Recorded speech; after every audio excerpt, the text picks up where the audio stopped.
right, everyone. Welcome back to The Grasshopper Lies Heavy. This is Blades and Blasters' rendition of the novel, The Man in the High Castle by Philip K. Dick, and the recently ended Amazon TV series by the same name. If you like what you see here, subscribe to our channel and all that good stuff. And this is season 2 of this campaign, so it may behoove you, if you're just starting, to go back and watch the first season. You'll get caught up on all the juicy plot and that sort of thing. One disclaimer before we start: this game does touch on touchy subject matter. Nazis, Imperial Japanese, torture, yada yada yada. I need to say no more. But Ruth, Henry, and Richter, let's get started.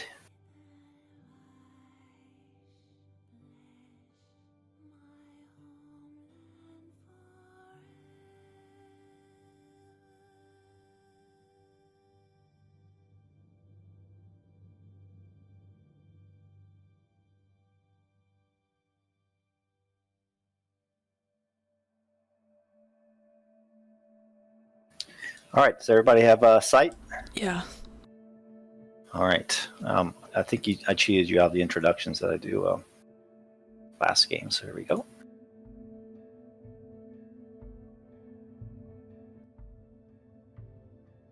Fate is a fickle thing. One misstep, one error, one misconstrued look or bad roll of the dice, and one's destiny can change drastically. And so it was for Ruth and Henry, and for Richter von Steuben. Fate found them in a cabin in the mountains. They were slick with red blood. The smell of gun smoke still heavy in the autumn air. And though their injuries were no longer mortal, they found themselves faced with unexpected company. Along with Francis and Thomas Smith, a group of men entered the cabin. They were Japanese, all of them, and all but 2 carried submachine guns and spoke harshly. "Hands up!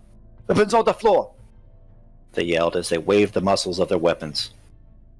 The first man not wielding a weapon had a kind but a proud face. He wore a business suit and introduced himself. "At ease," he said. "Take them all into custody." He looked at all present.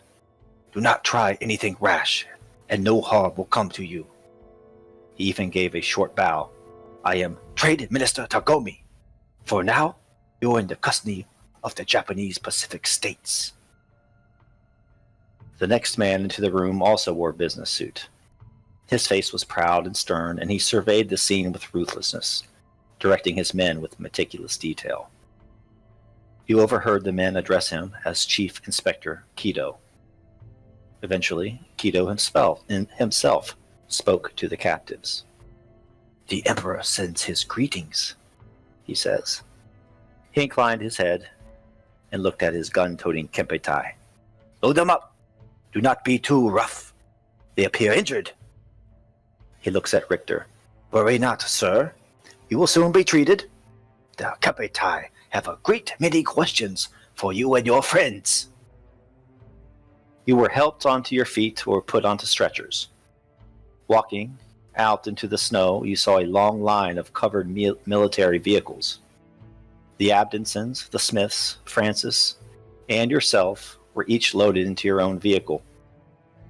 You rode off into the night, twisting and turning down the mountain.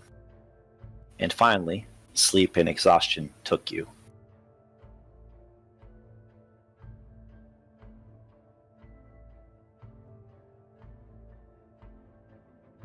When you awake, it is early morning. You are west of the Rocky Mountains and can see their silhouettes looming to the east. You are jostled now and again as the covered military trucks lumber forth and use back roads, bringing you closer to JPS territory. Each of you is alone and surrounded by at least half-dozen armed guards. At the head of your stretcher is someone with more authority. They look at you and likely have some questions and make some small talk to kill the time. From what you overhear, Your captors seem generally to wish you no immediate harm. You hear whispering about a hospital that is hours away.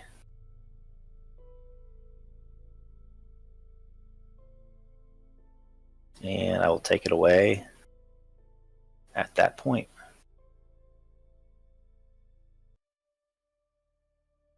Let's start with Henry Winters. How are you feeling as you wake up in the morning? You can see out the back of the covered military truck, Henry, and you can see the Rocky Mountains kind of fading away to the east as you're being jostled down back roads towards the Japanese Pacific states.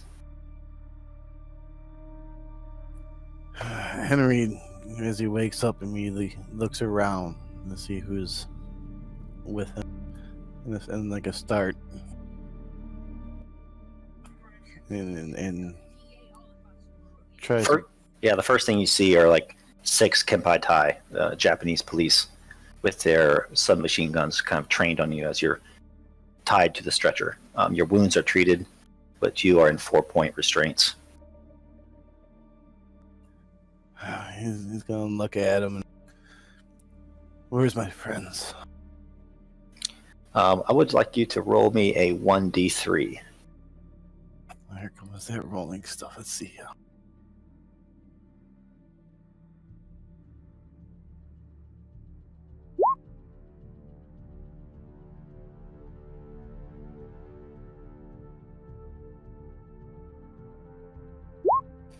You kind of crane your head to the back, and looming over top of you, sitting on a bench, you see Trade Minister Tagomi.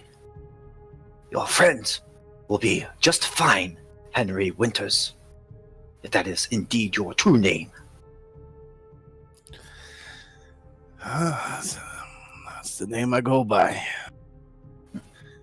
How do I know they're just going to be just fine? Well, you have to take my word on it. Of course, I could betray you, but in this situation you are powerless. And he looks down to your restraints. I also see that you are in no shape to fight, Mr. Winters. Would you have it that I remove your restraints? Well, I don't think I'm going anywhere quick. I imagine you can if you feel inclined. You won't get any trouble out of me, at least for now. I happen to agree with you in this instance. Tagomi looks to his right and left, and the Kempeitai look at him with wooden faces. They clearly don't want him to remove the restraints, but they reach down and at least remove Henry Winters' hands so he can at least sit up in the stretcher and be a little more comfortable for the ride, so he's not like laying flat. Henry, as you look down at your broken leg, it's splinted and bandaged, and you've received fairly decent first aid treatment. Ah, there you go, Mr. Winters. I assume you are more comfortable? Yeah, as comfortable as I could be. And he starts shifting a little bit. So what do I owe the pleasure of being escorted by the fine gentlemen of the Japanese Empire? Well, I am glad that you show at least some measure of gratitude, Mr. Winters. I'm assuming that if you were captured by the GNR that, well, things probably would not have ended so well for you. That's the truth. Chances are I wouldn't be sitting here talking right now. That is very true. And also the chances are, if the greater Nazi Reich was after something, well, they must consider it valuable. And in that case, the Japanese Empire as well considers it valuable. For what helps your enemy shall be taken away from him.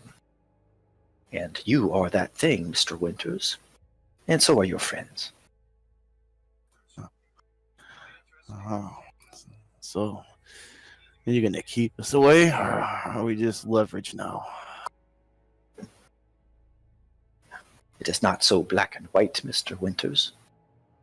I assume that there are things that you know that I do not, things that even the Emperor does not know.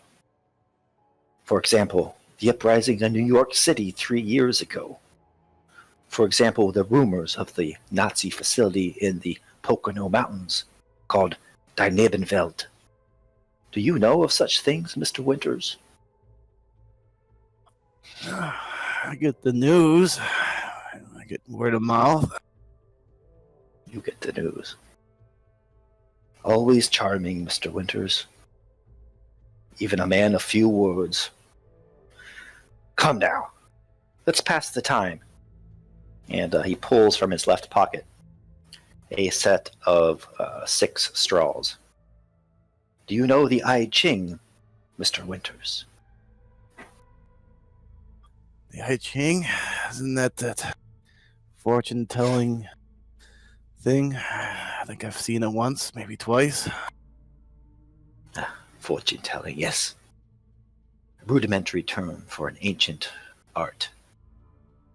But again, we are just passing the time.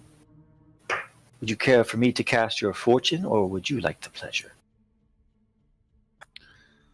Well, that's a mighty fine offer of you to let me do it, but I believe I'm not the one deciding my fate right now, so it might as well be you. Not only charming, Mr. Winters, but wise as well. And he casts the straws onto the stretcher in front of Henry Winters.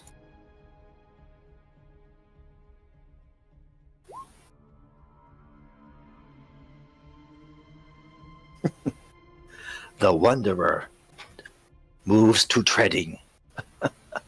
How very apt, Mr. Winters. You wandering all over this great North America, treading lightly so you do not fall into a den of vipers. I will counsel you further, but for now, lean back and rest, Mr. Winters. There is a long trip still to the field hospital. Hopefully not too long. Say, you wouldn't by chance have my cigarettes in my flask, would you? And he speaks Japanese with the man on the left. I do not have those cigarettes, but I do have a cigarette if you would like to enjoy one, Mr. Winters. Yes, that'd be nice. And maybe a taste of whiskey if you got it. Let's not get ahead of ourselves, Mr. Winters. Before the day is over, you may have to undergo surgery. A cigarette is one thing, but intoxicants are quite another. I see. Well, I'll be much obliged for one then. And the Kempeitai lights a cigarette and hands it to you. And we will sit back, take himself a big drag, trying to think of his way out of this back of this vehicle, but it's not looking good. So he's just sitting back smoking. The scene fades. Down the road, one truck, and the roads are descending into a valley, and we've come to Ruth Wolf. Ruth, how about you roll me a 1d2?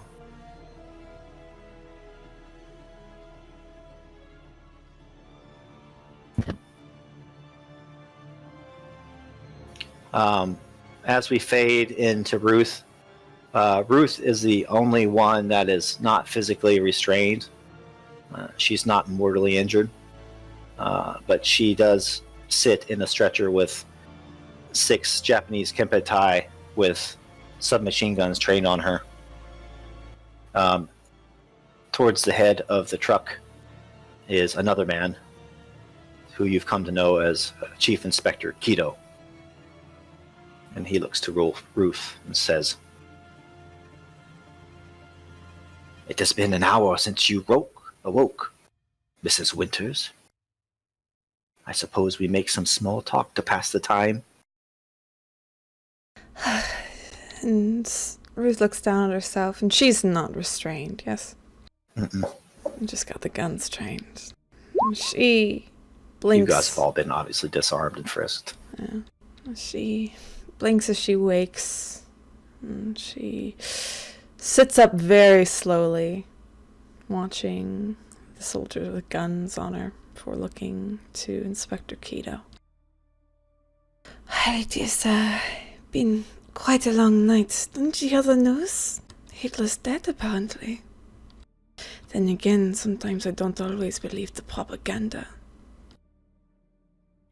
You should never believe such propaganda. Foolish girl. Hitler is not dead. He is very much alive. And that is why I say I don't believe it, Inspector. No.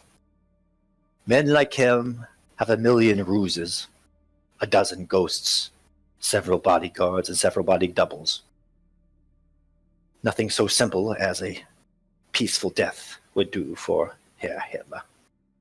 Nein. No, the Fuhrer is very much alive, I'm afraid. I assume so, then. Well. And she pauses and thinks for a moment, looking back to Inspector Keto. Why exactly did you come for us, if I may ask this? And your men can put down their weapons. I'm not dangerous. I'm just a woman, after all. Danger is relative, Mrs. Winters. And he looks to his men, and instead they seem more alert with their weapons.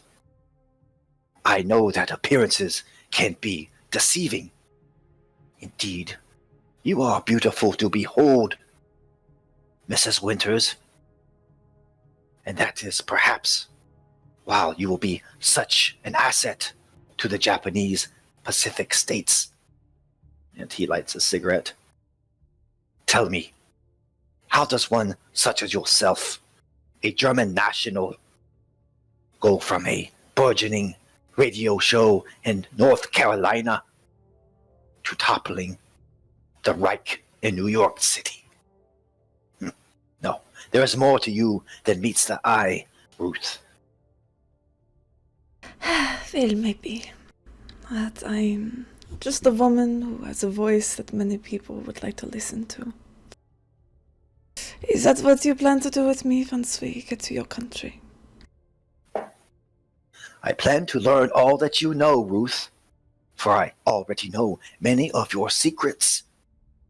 And we also have those you care about in our custody. We would not want anything to happen to your new husband, would we?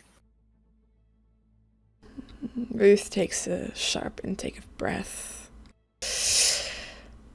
Nein. But you have separated us, and it is hard to tell what you've exactly done with my husband and my friends. All I know right now is that I am here, and they are not. Bide your time, Mrs. Winters. You will find that the Japanese Empire is more than generous to those who offer their cooperation. And my cooperation is information. Yeah. Yeah. Well then, I hope I have the information that you are looking for, Inspector. Time will tell. And that scene fades, and the camera backs out and goes to the next covered military transport down the road. And Richter von Steuben does not need to roll because there's only one left. And of course, von Steuben finds himself surrounded by 7 Kempeitai police. And as he wakes up, he sees that there is not even the shadow of kindness on their faces. Yeah, he's quiet for a while, but then he feels nerves get to him a bit. Cigarette? Any of you? Cigarette? They look to each other, and the Kempeitai on Richter's left takes a cigarette out and slowly removes it from the package. He holds it in the air for a little bit. I would just as soon burn you with this cigarette than give it to you. But we Japanese are a people of honor. Not like you Germans. And he does light the cigarette and offers it to you, Richter. I do not believe the Chief Inspector for 1 minute. You are no more than a Nazi spy. Germany had honor of us, and he takes a cigarette. You don't need to lecture me on my own country, sir. I know well enough what has happened. Just tell me, Herr von Steuben, how did you get to be in the company of Mrs. Winters and Mr. Winters in the mountains, in the neutral zone, no less? Pfft. And just so happens that the Lebensborn attack. I say it's rubbish. And he kind of moves towards you and puts his knee over your chest wounds and pushes it down, pushes the muzzle of his submachine gun underneath your chin as you take a drag of the cigarette. If not for my honor, I would end you here. And he winces at the pain in the chest, but he goes to smoke the cigarette again, blows out the smoke. You would never believe the story even if I told you, sir. If you were to kill me, I might consider it a blessing. It is a long ride to the eastern borders of the GPS, Mr. von Steuben. There, the Japanese will be so gracious enough to tend to your wounds in one of our advanced hospitals. So, I have, as they say in America, all day.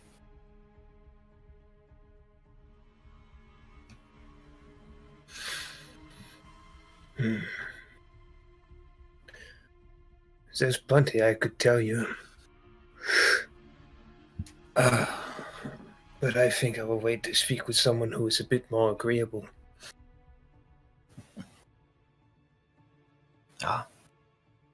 He sits back. I think your tone will be changing once we arrive in San Francisco. The trade minister and Inspector Quito are but children compared to the interrogators who await you there. I will tell them that you said so, my friend.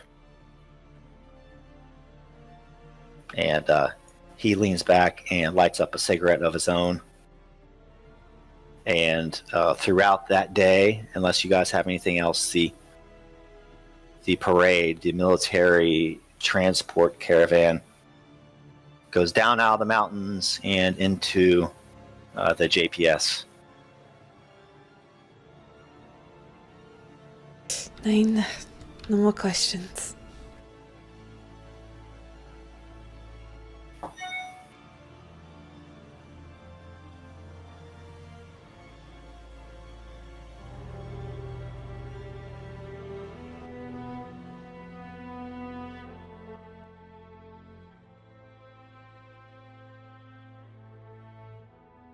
You can feel the altitude drop, and out the windows of the military caravan, you can see the sun move from east to west.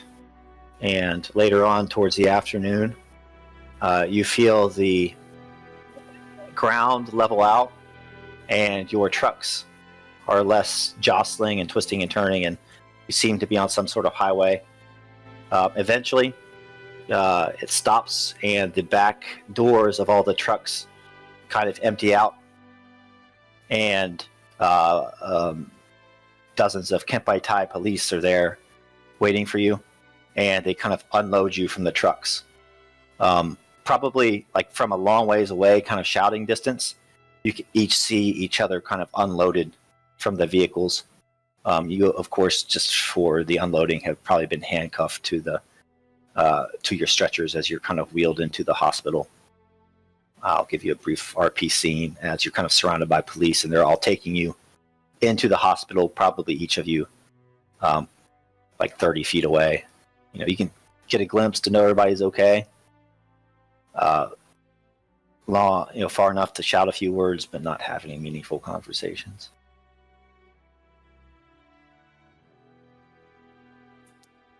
As Henry's getting pulled out, and he sees there's all the trucks pulled up, and he sees other people getting offloaded, he's going to be straining to looking. He's going to strain to look, looking for the familiar face. Still not wanting to give away any relationship between anyone to him. He just stares, and he's just going to stare. And You can see Ruth's blonde hair for sure. She sticks out. as Ruth's escorted out of the back of her own caravan truck, she looks around, seeing everyone else. They're still alive, still safe. And she sees Henry.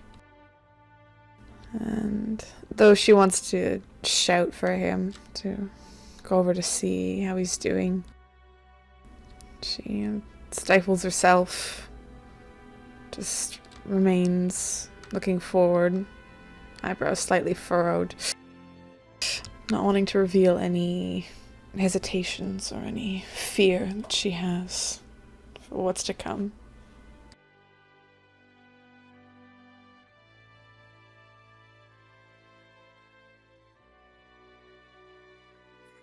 And you're all wheeled into the hospital, into what looks like some pre-op or holding area. It does seem to be a functioning hospital. Of course, compared to our modern-day hospitals, there's massively more security. Instead of hospital security guys, there are Kempeitai police.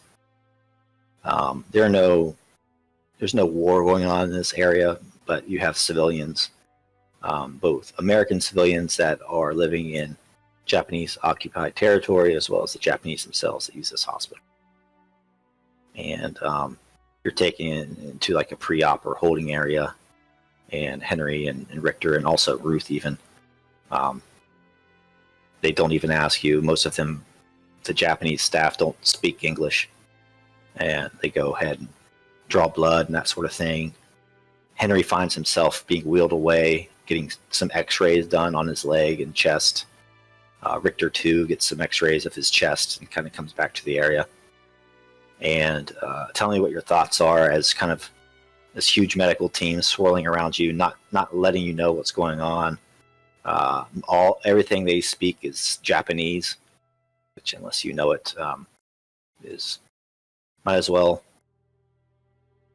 be... I don't know what the word is. You certainly can't understand anything of what they say. Gibberish.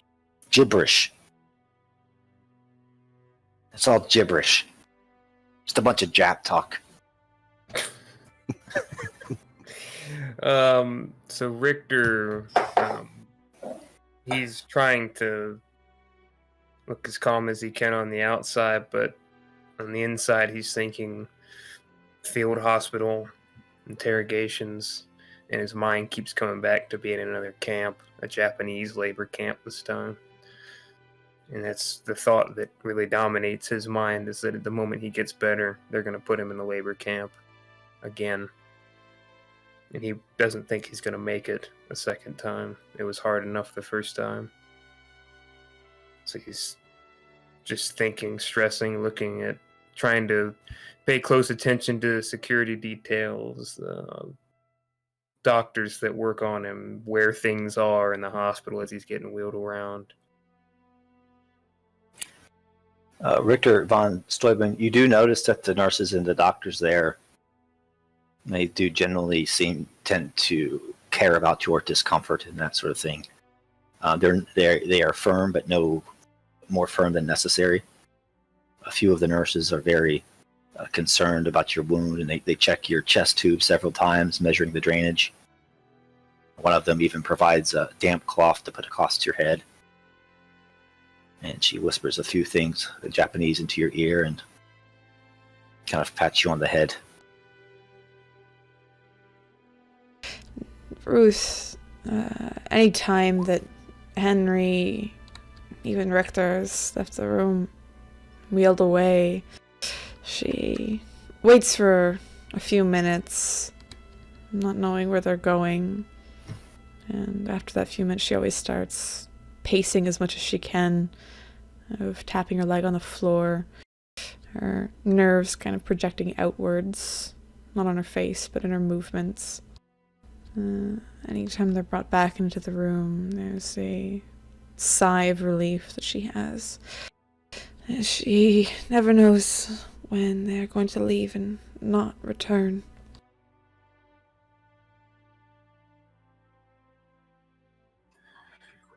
Each time Henry gets wheeled in and out, his gaze stays affixed to the two souls that mean the most to him. Still not wanting to get caught staring at Ruth at all. He kind of just stared and then just snap away. And he'd look for Victor, just make sure Victor's doing well. He knows that eventually they're going to come to rely on each other at some point. And he knows this hospital stay is not forever, and any comfort here is just going to be quickly replaced with pain of interrogation and everything.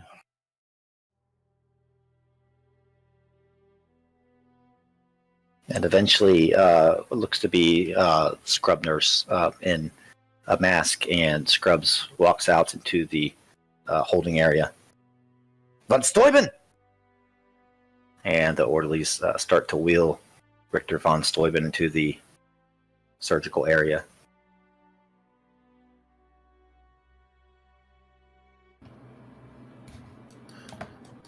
And he's kind of blinks looking around, and he's taking deep breaths again. He's starting to get nervous. As you take deep breaths, the anesthesia team comes into the room. The anesthesiologist is an older man who has white hair and some dark at his temples and a breath mask on, or face mask. And the last thing you see Richter is a non-rebreather coming down over your face, and he turns on some sort of gas, and all fades. And again, you are back at that concentration camp.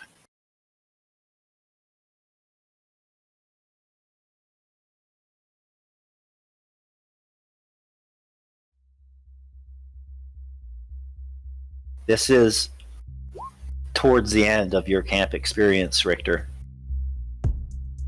It's been a long time that you've been at this camp. I don't know what happened to the rest of your friends. You can tell me that. But at least in this scene, you're the only one left. You're a shadow of your former self. You're skin and bones. And as night falls, you can hear Allied artillery and rifle fire as allies get closer and closer to your camp. There is a light at the end of the door, and in walk, with their Lugers in their hands, 3 SS guards.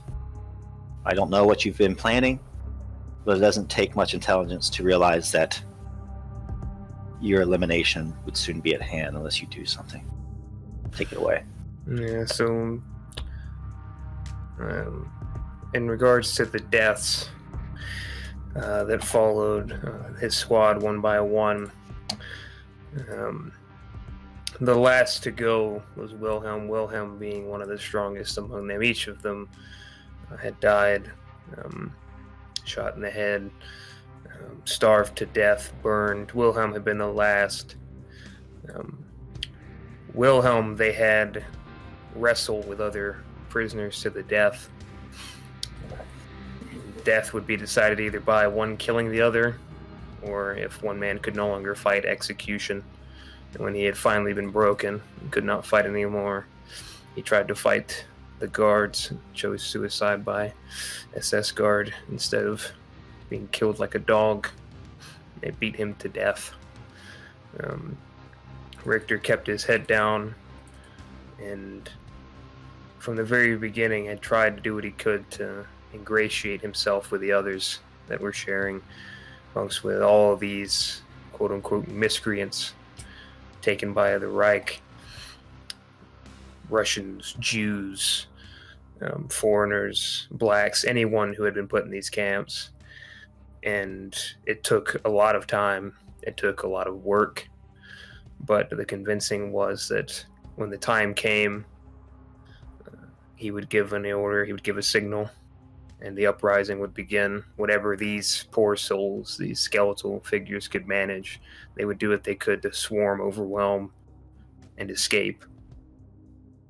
So, if they're inside with the Lugers and the executions are at hand,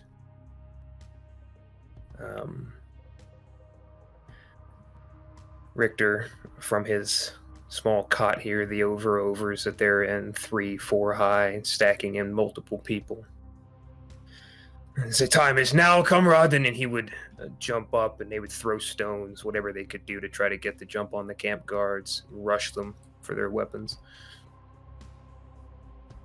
Yeah, for the days prior, while they were out in the yard, Richter had instructed the few remaining survivors from the work camp to gather stones and that sort of thing from the yard. So each of them, in the single blanket that they're allowed, has a bundle of stones, and immediately chaos erupts, and more than a few men get shot, but there's also just screaming and that sort of thing erupts as the prisoners all come out of their bunks at the same time, trying to swarm these guards. Two of them immediately go down beneath the swarm of surviving prisoners.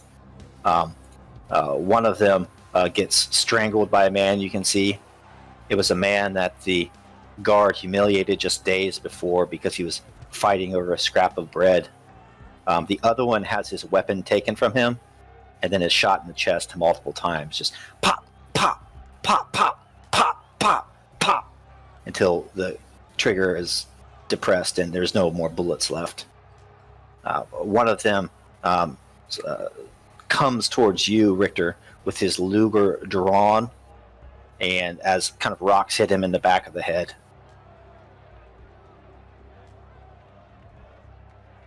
And taking advantage of that, Richter tries to trip him up and is just going to try to jab his thumbs into the man's eyes as far back as he can. Yes, you bum rush him and he's... Ah! He slips back, his helmet clanks against the bedpost, and that Luger falls out of his hand, skidding across the floor. The other prisoners don't see it at this point, but he's in a fierce contest with young Richter, and they're kind of rolling around on the ground.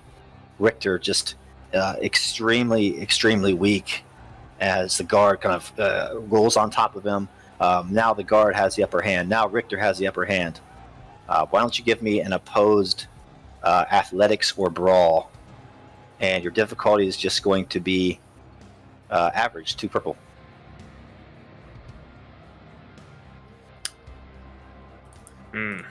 Let's see. Neither of these are great, so... That's a flashback, nothing bad can happen. Just to see what happens here. You said average difficulty? Yep. His skill is just 2 green, so it translates to average. That's a wash. You just have 1 green? Yep. Let me see what he does. I'll do it. That would be easy for him.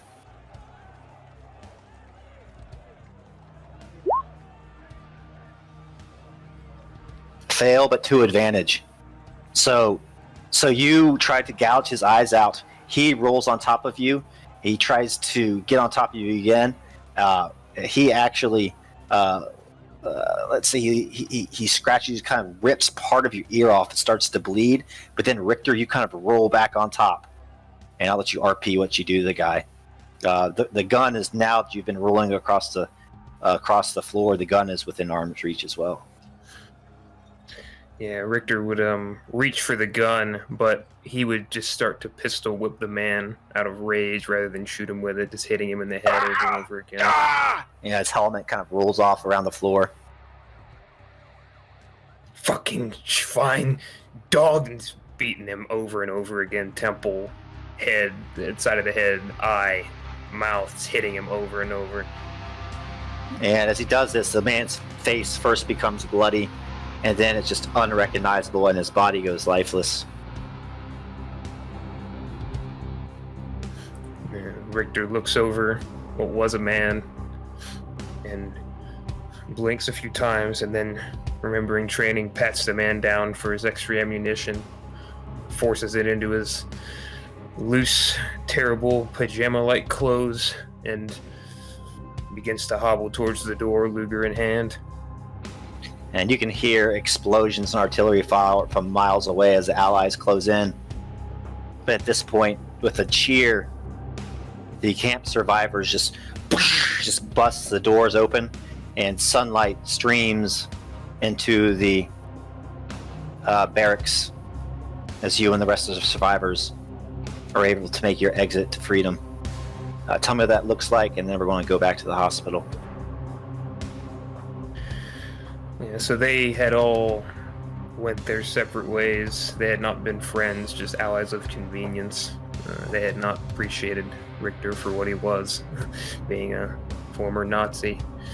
So he stole off on his own into the woods, using what training he could to get away, or stowing away in vehicles, whatever he could to get across the Reich in the years to come, as far away as he could from the camp and from what his life once was.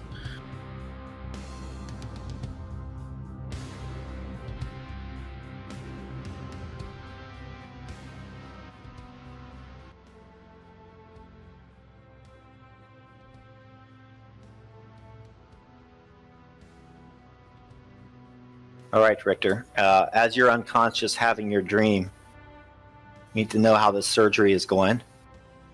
So go ahead and click on one of the surgical teams. The way I think that I'm going to do critical hits is you do get a chance to heal from criticals, but the 10-point penalty, if the critical is not healed on the first attempt, that 10-point penalty will stay with you even if the effect of the critical hit does not. Does that make sense? Mm. All right. All right. I can't click on them though.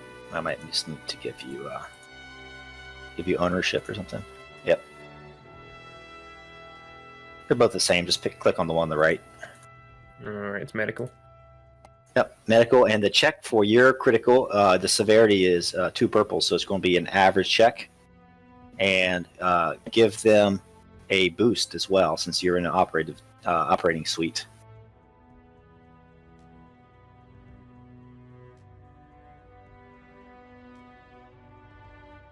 There you go. Pretty good.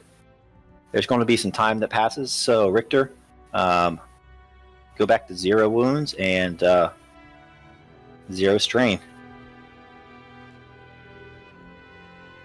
And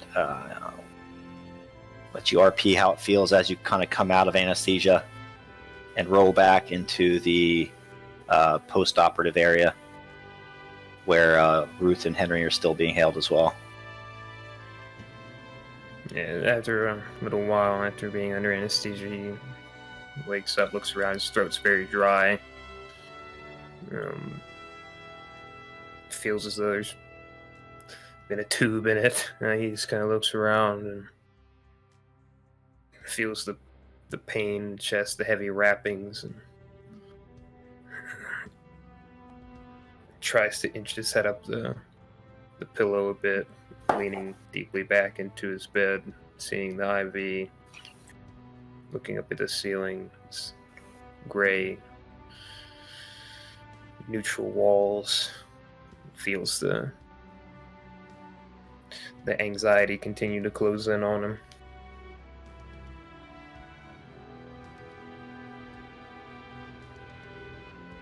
And shortly after, a nurse actually comes in and says, "Mrs. Winters, would you please come with me?"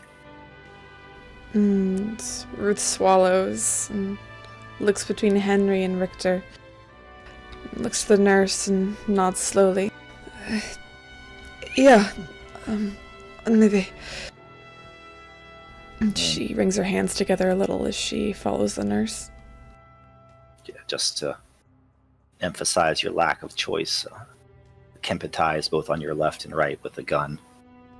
Not immediately pointed at you, but just like in all dictatorships, the threat of the gun is never very far away. Even it's the kindest suggestion, even if you refuse, there's always the threat of violence. It's something you didn't feel in the neutral zone, but it's that same oppressive feeling as in the Japanese Pacific states, with a kinder, gentler touch than it was, at least in the GNR. She follows the nurse with the Kempeitai flanking her. She's just wringing her hands, and all she can think of is Henry. Think of the baby, and I'm not sure if the life that they are going to want to live is ever going to be possible. The guards stay in the room with her, but there is a nurse near the hospital bed. She introduces herself. "Hello, Mrs. Winters. My name is Misoko." And she gives a bow to her. "Would you please lay on the bed?" Ruth nods to Misoko, and she moves to the bed and sits down. Before laying down, she looks to the nurse. I am not injured. What is it exactly? No. No, you are not injured, Mr. Winters. Her English is very broken. How should I say? I do not know if good news or bad news, but you are, she points to her belly, pregnant with a child. Ruth's breath hitches a bit. The thought of them knowing she's a baby starts weighing on her mind. Thank you for telling me. She lays down on the bed, and sweat starts to form on her brow. What will this be exactly? We are just making sure that the baby is okay. Your husband must be very happy, Mrs. Winters. Yeah, he's very happy. We both are. Thank you. She points to her ear. Would you like to listen? Ruth bites her lower lip, but nods. Yeah, I would. And she has a very large machine back in those days, but it's a fetal Doppler. No imaging or anything like that, but it has a probe that's attached to the machine with a cord. And she motions to you to lift up your shirt a little bit so she can squirt a little bit of cold jelly on there. Ruth lifts up her I guess, blood-soaked shirt there, as it still is. And she kind of shivers a bit at the jelly that's spread on her stomach. Just to preserve your modesty, Misoko hands you a sheet to kind of cover up with, and she presses it to your belly. Ruth, she kind of lets the, I guess, fantasy almost of the baby just take over, and see there's tears that kind of start to form in her eyes. Mrs. Winters, is this the first time you have heard? Yeah, it's... How far along? It is impossible to say, Mrs. Winters, but that is something a woman surely knows. It was a bit of a surprise, but it was a welcome one.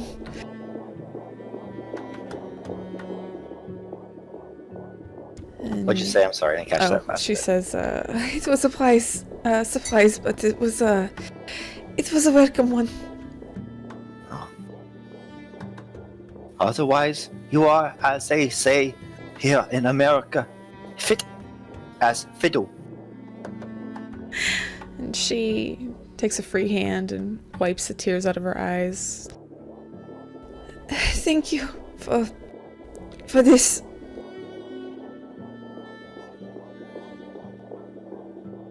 And she nods, and you can listen as long as you want. But otherwise, the scene will fade back to the operative area. Ruth stays in there probably for quite a while, just listening and enjoying this fantasy that she has of her and Henry out in the country somewhere with their baby and living a life of peace, and she just holds on to that for as long as she can.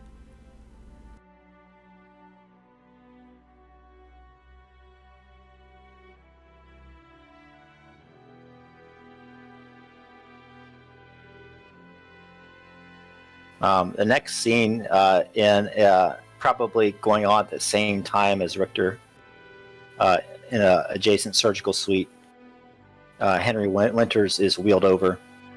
Henry, you can see that there are x-rays posted on a light box on the wall, and your leg is just in pieces below the knee. And you can see that as you start to go under for your surgery. Henry just takes in a few deep breaths, trying to inhale as much as possible.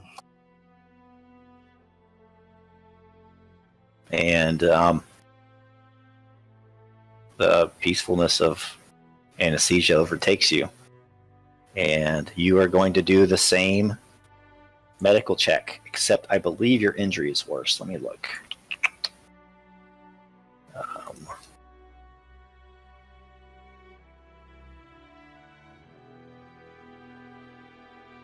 Yep. The one you need to heal is actually 3 purple severity. So your check will be hard with a boost. Hard with a boost. And you're going to have to... your leg will be repaired regardless, but that 10-point penalty to your criticals, if this does not work, will be permanent.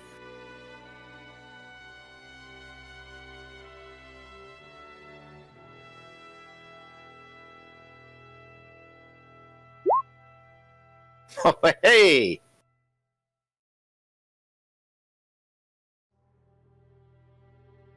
So you come out of surgery, and your leg actually feels worse. But as you come out of surgery, you look down, and there's an external fixation device on it. There's just pins and rods coming out of your leg, and your leg is in some sort of traction device. And you're all together again in the post-operative area and can speak, even though there are dozens of Kempeitai around you.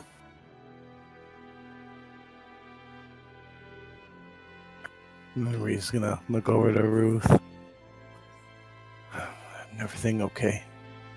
And are they able to interact with, like, go over to one another in the room? Yeah, you certainly are, because you're mobile, right? Yeah. You're not laid up, so you're under armed guard. I'm sorry about the lack of control in the first part of this episode, but That's good. I think in character dictates it. But yeah, you're able to move around. The others are kind of in their beds, a little bit groggy from the anesthesia. Maybe have some pain meds on board. Ruth comes over to Henry and she places hands on either side of his cheeks, leaning down and kissing him. I heard the baby. It sounds healthy. Henry just looks out of the side. That's wonderful news. I don't want them to know that what everybody means to me. It's just be used as leverage during interrogation, I imagine. I know they already know about us, at least. They know about the baby. Oh no. I know, but let's just... And she places her forehead against his. Let's just... Before everything... I don't know, we're going to go from here. Let's just... Pretend we're not... Pretend we're out in the country still in that little house. In the kitchen. I think we'd have enough space to have a baby room, right? Yeah, I think so. Good. If not, we'd be able to make some space. And maybe next year for Thanksgiving we can finally get a turkey, yeah? Henry's gonna smirk. Yeah, if the turkey god so deems it, and our shot is true. Good. Good, then we'll have Francis and Thomas and John and his wife and everyone over again. And it will be wonderful. And both Francis and I will have the babies together and they can play and be best friends. Grow up together. Yes, hopefully it's with not too much worry. And they could just be kids. Yes. Just be kids. Just be peaceful children in the neutral zone. She removes her forehead from his and wipes a tear from her right eye. It would be wonderful. It'd be perfect. Let's... It'd be beyond perfect. Yeah. Let's... When things get hard, we'll hold on to that, okay? It'll happen. The question is when.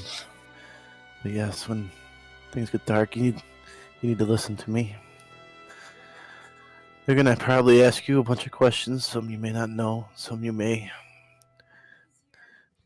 Tell them the answers to the best of your ability.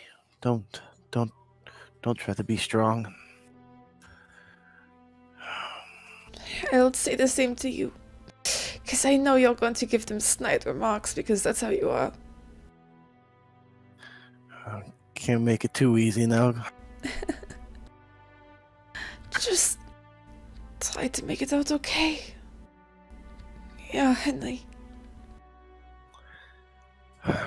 Yes, I've got a better feeling in this hospital than I did over in New York. They want to know stuff, but I don't think they really see us as the greatest threat to them. Let us not make ourselves a great threat. Yeah. Yeah. And then maybe there's a bright side. And even if it is not out in the mountains, but here, it's still possible. Let's do our best then. And she kisses you on the forehead and runs her thumb over your cheek. Hopefully they're at least giving you good painkillers. That looks like it hurt. It doesn't feel good. But I imagine it could feel worse, and hopefully that they'll be able to. They were competent enough to fix it. They better be, or they'll bring it up with their superiors. Yeah, I think they strive on customer service. Make sure to tell everyone I know and give them a bad review if they did a bad job.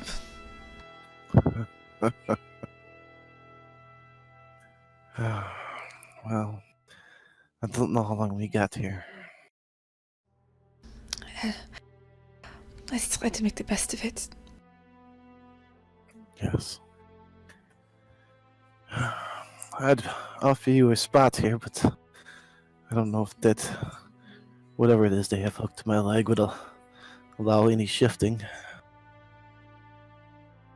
It might be a bit much for the soldiers to handle. Oh, I'm sure we'll make them blush. And she gives you a weak smile for looking over to Richter. How are you feeling?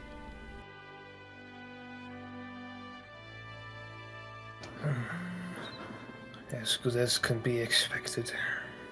Good. That's treating you well. They gave me a cold cloth for my sweat.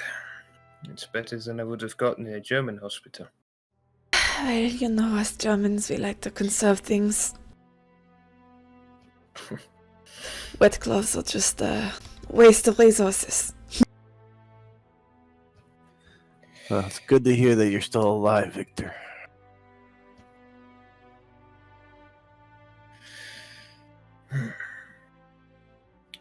I'm glad you're happy about it. Yeah. Well, we need you alive and well once we celebrate when the baby comes.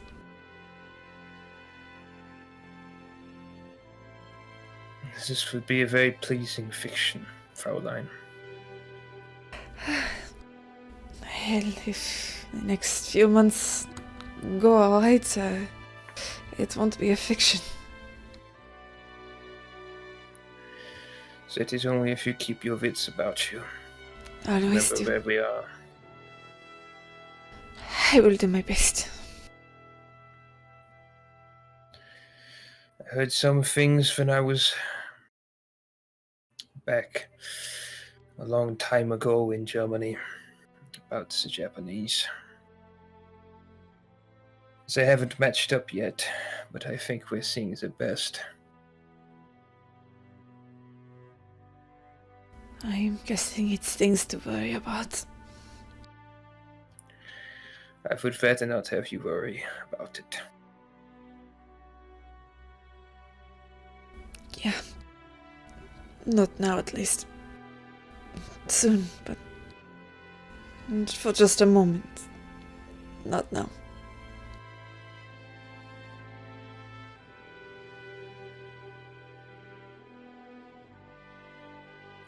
One thing I do know is that they see us as some type of leverage against the Nazis. I don't know why. They're not the chosen people, according to the Reich.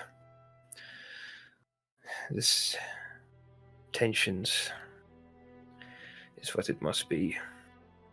They're looking for anything they can use against the Reich. Preparation for whatever comes next. War, subterfuge. It is as it always is.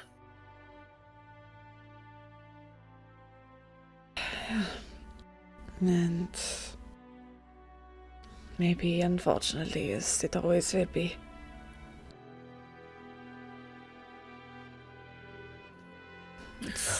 Maybe, but maybe not. Only time will tell. It's sad that the ones who suffer the most from the war, the civilians, are never the ones who started.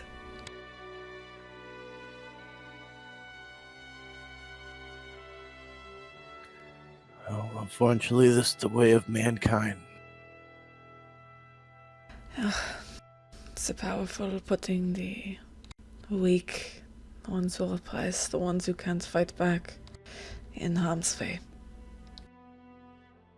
Causing wars that shouldn't happen in the first place.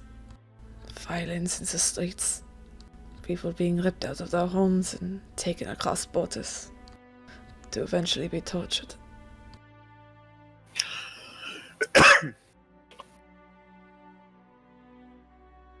Who knows? Maybe they'll just ask you for a turkey recipe. They'll act over here. Maybe I can finally use it. Yeah.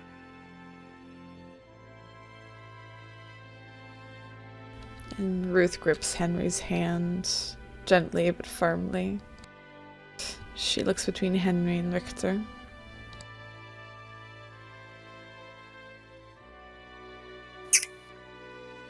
If you don't have anything else, we will move along. I'm good.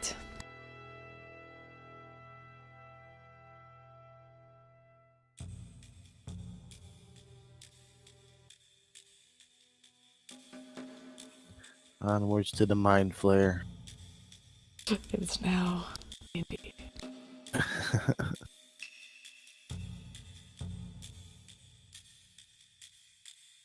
You, after you recover from anesthesia, the three of you are taken to separate rooms in the hospital.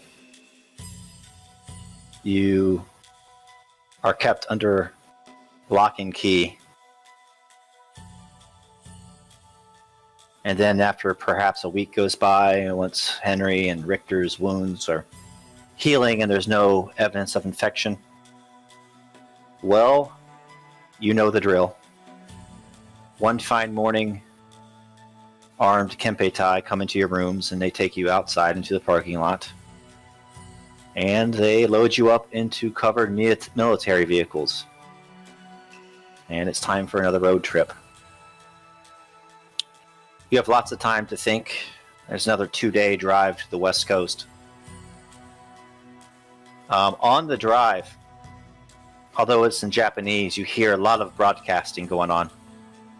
And this would likely be in the Japanese language, but just for storytelling purposes, I'm going to read a brief radio address. The following can be heard on the truck radio as you bounce down the highway and enter the Japanese Pacific states. Yesterday evening, 2 more bombings rocked the Golden Gate Bridge.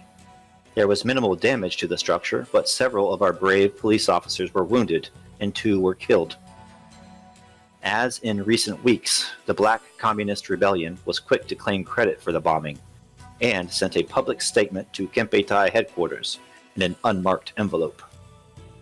The contents of the BCR statement has been claimed as confidential and is more inflammatory and anti-imperial rhetoric, said lead Kempeitai official in San Francisco, General Takahashi. In other news, unrest continues to grow in the Pacific Northwest due to rumors of GNR propaganda. According to investigators, unmarked planes have been dropping pamphlets over areas of Washington and Oregon that are filled with greater Nazi Reich propaganda. Indeed, the Reich must be desperate to resort to such cowardly tactics. The Empire stands strong as ever. Now on to reports from China and Manchuria, where Japanese ground troops are engaged in a fierce ground battle.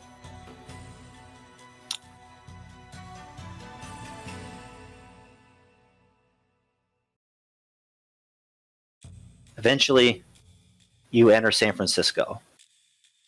And if anybody here has ever been to San Francisco, it's not much different than modern day, except for everything is in Japanese. You go down hills and lots of turns left and right. You might even feel a little nauseated in the back of the truck. And eventually you're unloaded at Kempeitai headquarters. There, unlike at the hospital, they unload you one by one, handcuffs. Henry Winters, you're able to walk with a cane at this point, but you'll continue to heal. But the others are kind of led into the building. And eventually you're placed in a cell. Solitary confinement. You see the harsh faces of the Kempeitai. But the only two people that showed you any kindness, Trade Minister Dagomi or Inspector Kido, they're nowhere to be seen. You don't know how much time passes. Days blur into days as you're kept in solitary confinement. And as much as 2 months probably go by, and you hear not a whisper from your friends. Who knows where the Smiths are? Who knows where the Adamsons are? Or Francis, for that matter. And I want each of you to kind of RP what you do in this solitude. And then I want you to make either a discipline or resilience check. That is a hard check to see if you take any strain. By the way, Henry, you can remove all your wounds and strain at this point. Same with Ruth. Okay, good. Can we remove the critical injuries from our sheets as well? Yes.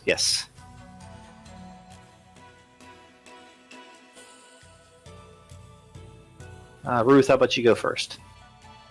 Ruth, she's in the first few days pacing about in the small cell that she now found herself in.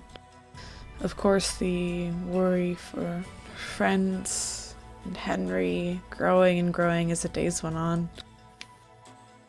And eventually knowing that if she kept worrying, kept pacing, she'd slowly go crazy and be able to function when she got out. Many of her days were now spent sitting in the corner of solitary confinement. Much of it just imagining a very, very happy life that they could have had, and really engrossing herself in that fantasy, and much of the time losing herself to it. And a lot of the time she spent rubbing the baby bump that has been slowly growing over the past few months, thinking, trying to imagine that this space that she now sits in, imagined it decorated with baby items, beds, toys, and the like. Eventually she opens her eyes every few hours, realizes she's still in this place, bursting into tears and crying for a number of hours before engrossing herself in the fantasy once again. And that's how she spends 2 months.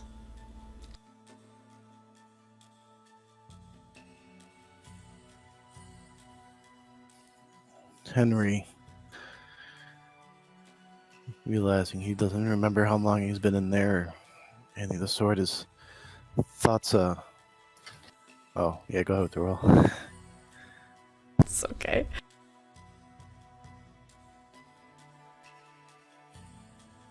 Oh, go ahead. I'll just roll in the background. His thoughts only going through Ruth and the soon-to-be little Winters running around. And he knows the only hope he has is that at least they're treating her well, considering the circumstances. And every day he does the same thing. He makes a little mark on the wall from what he can remember. Doesn't even know if it's been whole days or not. But when he feels like it's been a day, he'll mark it. And then he does a little exercise to strengthen his leg. He runs across the cell and back as much as he can.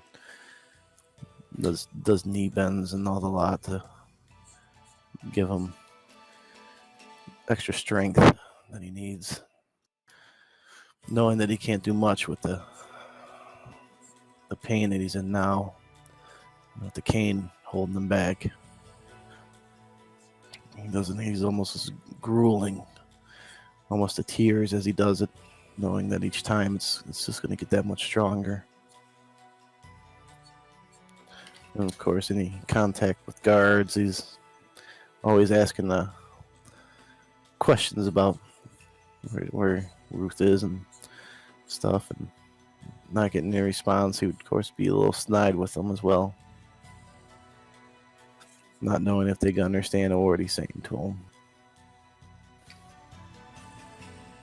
Yeah, more than once, Henry Winters receives a backhand from a Kempeitai, but he wears the black eyes as a badge of honor. And his leg feels stronger and stronger, although it's always stiff in the morning. It always hurts when he walks. Go ahead and make your roll. All right, I got a neck fort resilience. It says removes. So my house rule for that, though, if it says remove setback and there are no setback, I'll let you put boost on instead. Okay, it says So remove. you guys 2. remember that, because I think all of you have knack for it. Yeah. So the way to get the 2 boosts, it says it removes 2 setbacks, or just the. Add 1 boost. I'll let you add 1 boost, but you can move. Perfect. All right.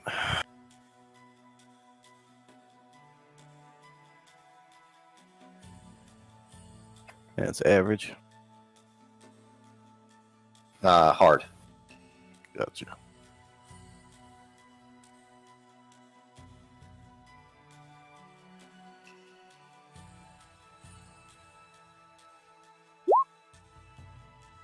Oh, you just take 2 strain. Could have been way worse.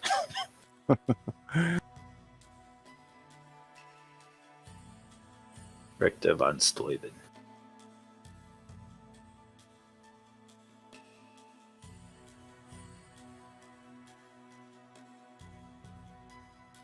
Victor? I'm sorry, it's muted. I'm just looking through some things here. So Richter, I guess, Bo, how would Richter compare this in terms of comfort to the concentration camp? Way better. Yeah, so I mean, Richter. They feed you. Yeah, so I mean, Richter gets prenatal vitamins. Richter at first, he's kind of concerned, but as the days go on and he's not being forced to bang rocks with a pickaxe or lift and carry a bunch of things around, he's just being kept in a cell most of the day. He's probably pretty relaxed, actually. Of course, the time wears on, not being able to really move his legs, but not being able to speak with anyone really. The only people there being Kempeitai, who have no interest in hearing a German speak. He begins to maybe chat with himself to pass the time. Not in any meaningful way, but just remembering things. Trying to keep his memory sharp and maybe just doing a few mental exercises, speaking the occasional bit of German, things like that. But I would say compared to the worst part is just not being able to speak with somebody else. But for the most part, physically, this is great by comparison. I'll let you give do you have knack for it? I don't have knack for this, no. You said discipline or resilience? Yeah. I honestly, I would say I give you a boost because of this is not as hard for you. Like I said. Now. Yeah. So you said it's hard check, or? Yes, hard.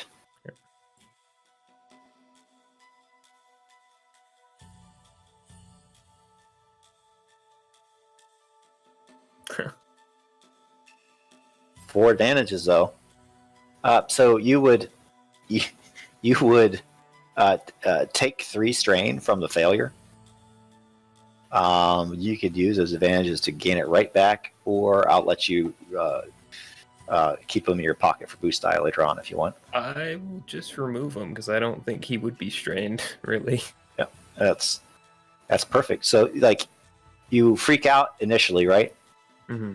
And then as the days wear on, RP wise, the way the marriage works, the advantage is like, oh, this isn't as bad as I thought it was going to be. These I'm Japanese. just in a cell. I'm just in a cell. I don't have to drink my own urine.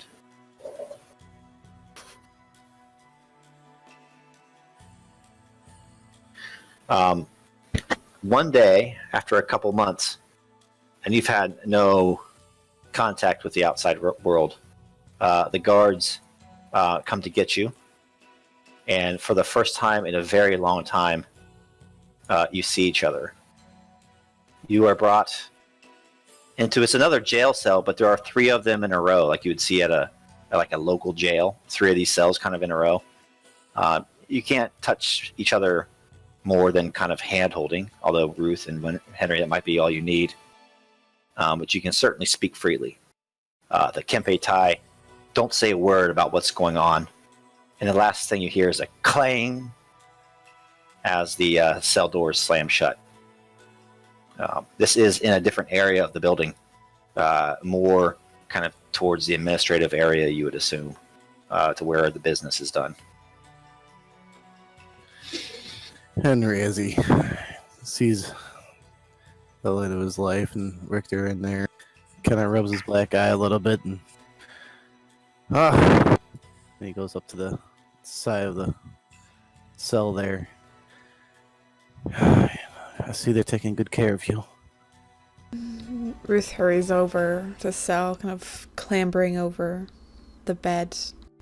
She puts her hands between the bars and grasps onto Henry. Yes, I didn't know if I'd see you again. Oh, it's been too long. Hey, what happened? I told you can't make it easy for him. Well, at least I can't. First you run out into the snow, now you don't make it easy for them, Henry. What am I gonna do with you?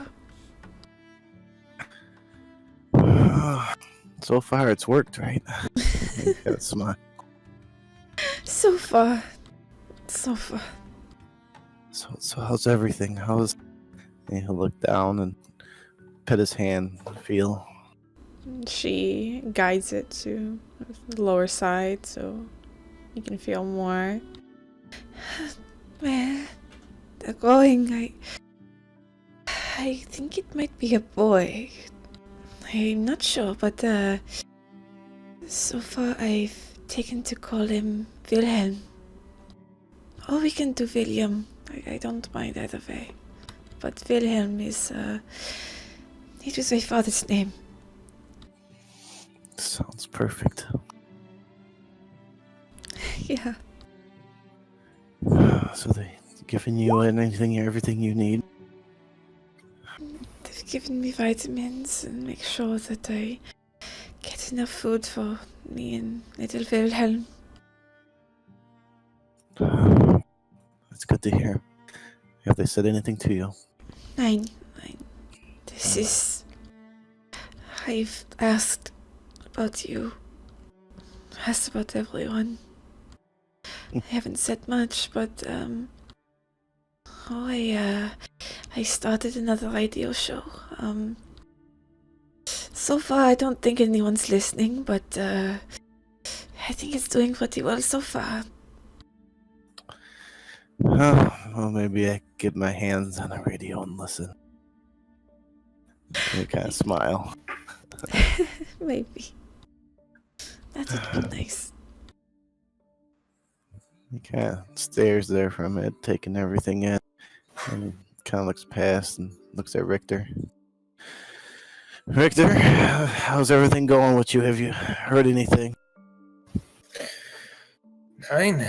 Just been keeping to myself. It's very nice to talk to someone other than me for once. Yeah, those guards ain't too talkative.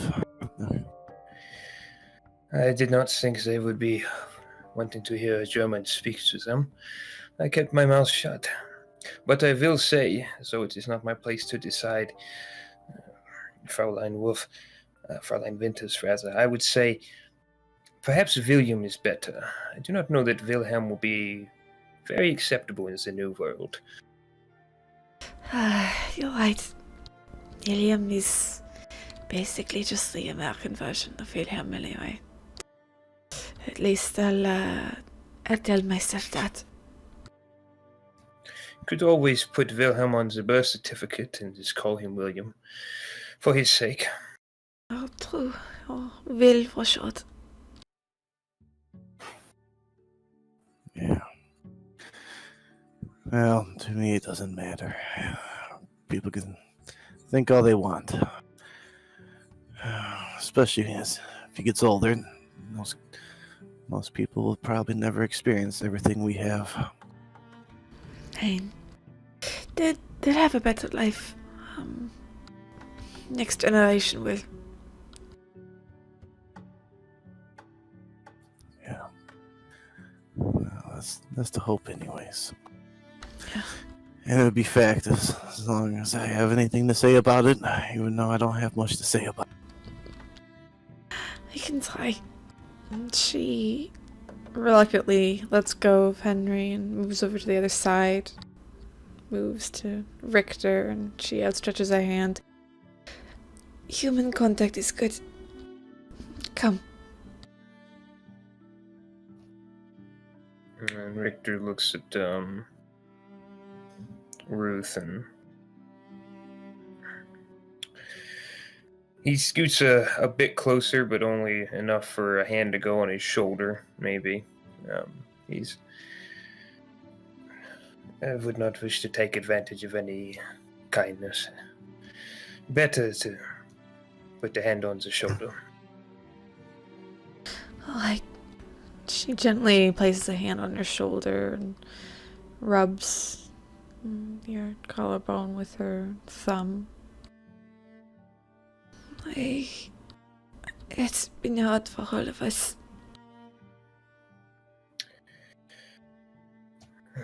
If I can be honest, this has been a lot easier than the last time I was in captivity. The last time. I didn't tell you too much about what life was like before this.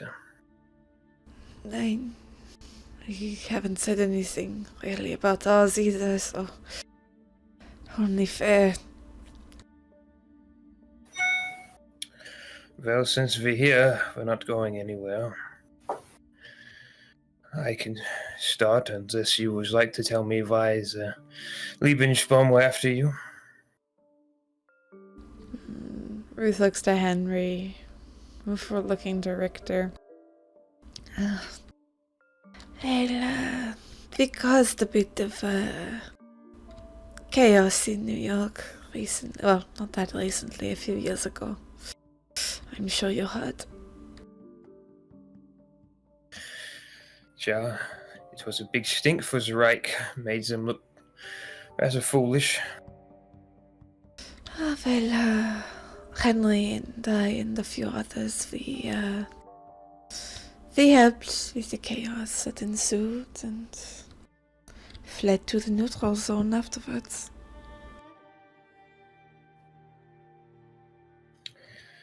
That would be enough for the Reich to chase you, I imagine. I would like to hear the full tale one day. One day.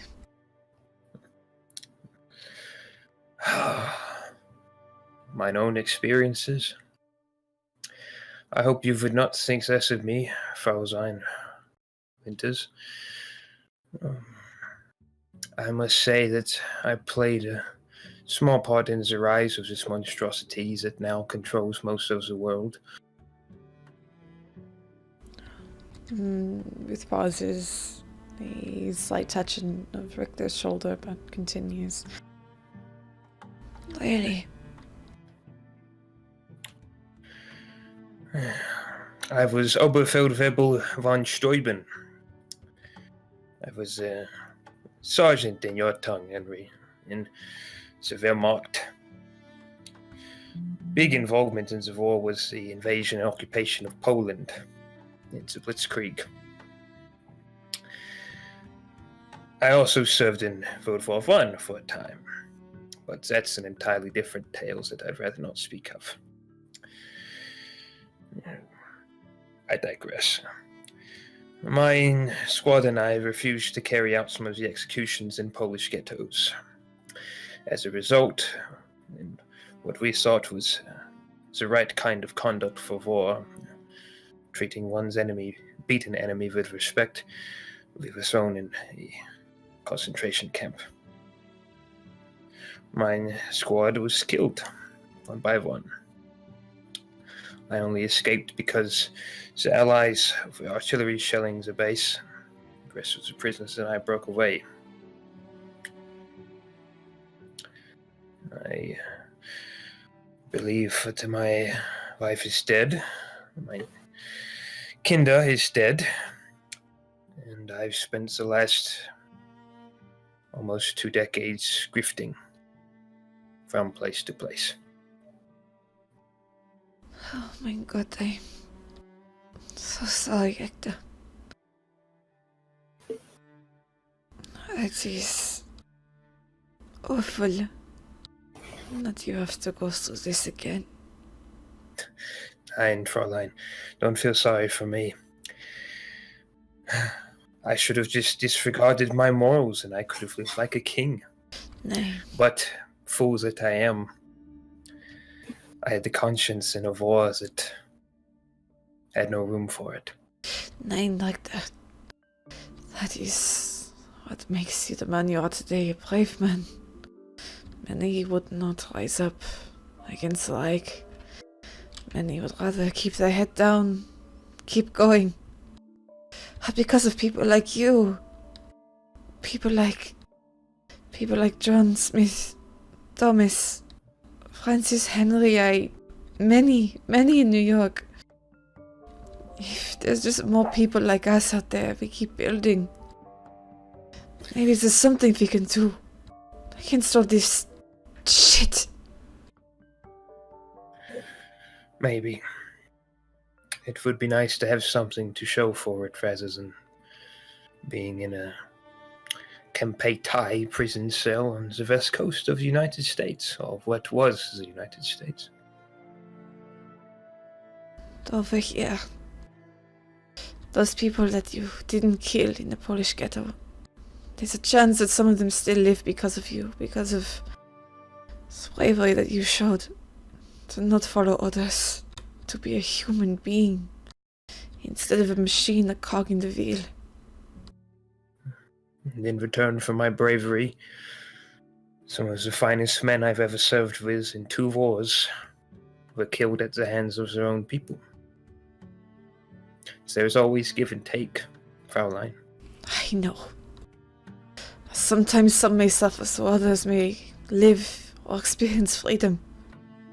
And unfortunately, we will have to be the ones who suffer. But... and this is what keeps those others oppressed. Is the fear that this kind of thing will happen to them. But it has to be because of people like us. People who are fine with having others experience the freedom that we will never have. That will be the key to finally getting out of this war and experiencing some semblance of peace. Maybe not for us, but for others. And that is what we have to hold on to. Maybe. Not maybe. Yes.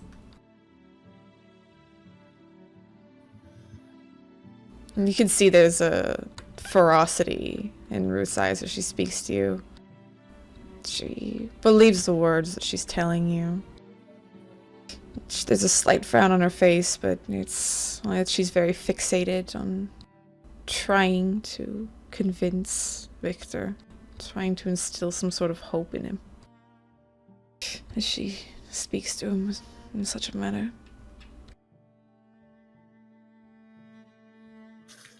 Yeah, Richter's kind of quiet, and he nods. And John, perhaps the next generation, perhaps they can enjoy something better than this.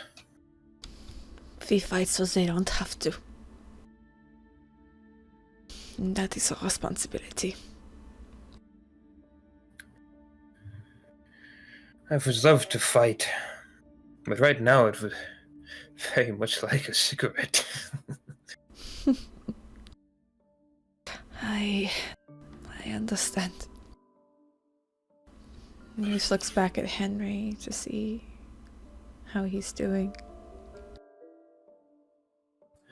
Henry would have been sitting down and was listening to Richter. Well, it's a rough go, Richter. No one can deny you that. Hopefully, all this will pale in comparison to it.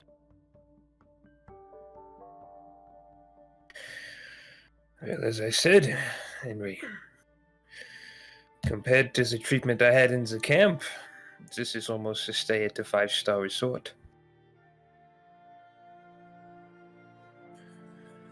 Well, that's good.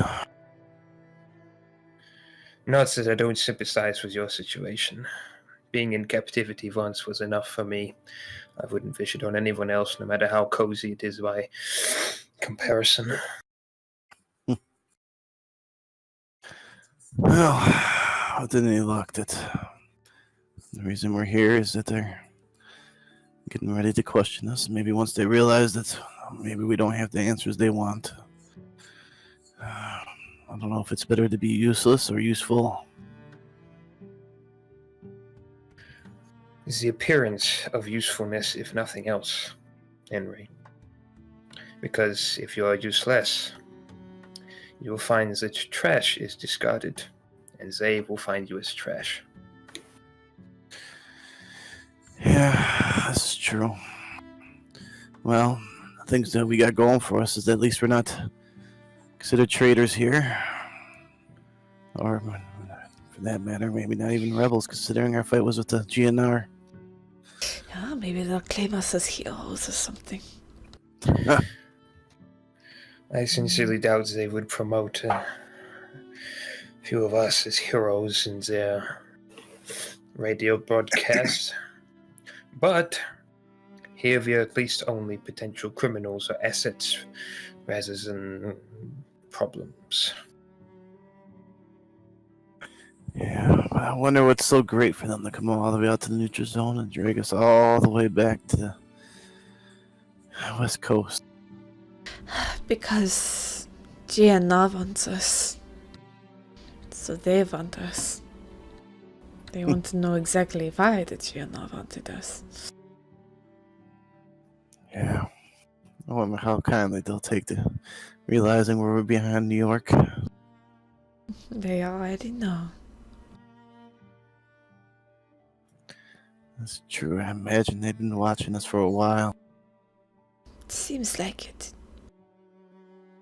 I don't know how much they know exactly. Probably not as much as we think they do. Let's not make too many assumptions.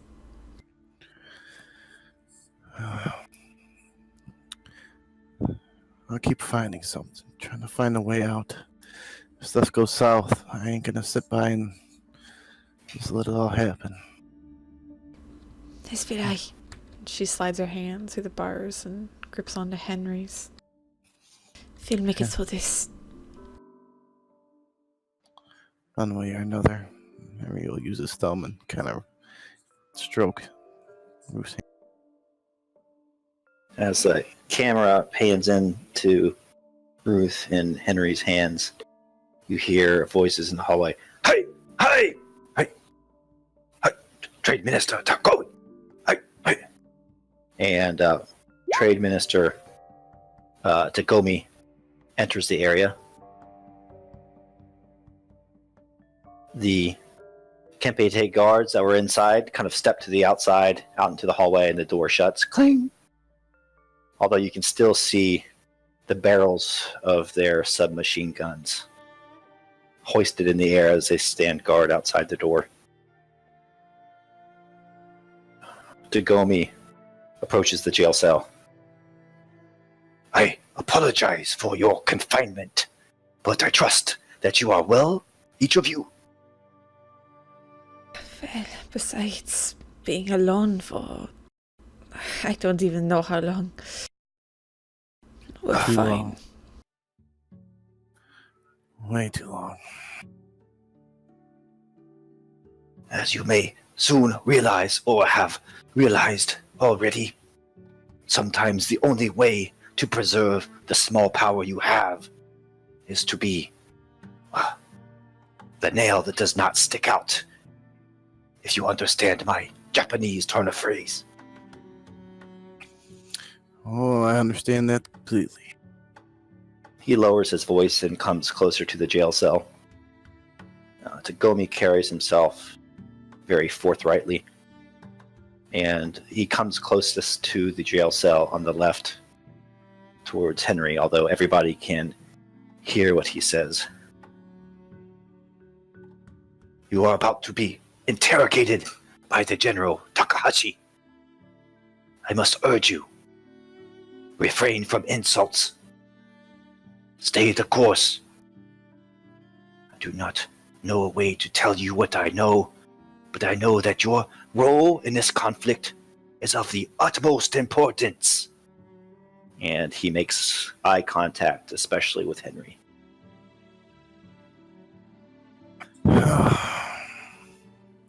Well, I'd help to know what kind of questions they're going to be asking.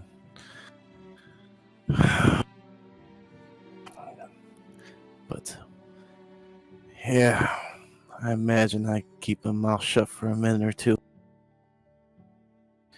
You may not want to keep your mouth shut. Like I said before, do not be the nail that sticks out. It may prove ill-fated for you and your wife and your child. I will tell you this. In just a few hours, the Black Communist Rebellion will launch an assault on this headquarters. He holds his hand up. I will say no more details about how I know this, for if I become tortured, I do not want to, well, say too much. But Henry, come close. I want to show you something else. Henry will pull away from Ruth, but leaving the grass there as he moves until he can no longer reach to her and scoot closer to the trade minister. He comes closer to Henry, and Henry can see there's not a tear in his eye, but like the lower lids of his eyelids are almost swelled up with tears. And he extends a hand out towards Henry, as almost like he's about to give him something. Henry will reach out,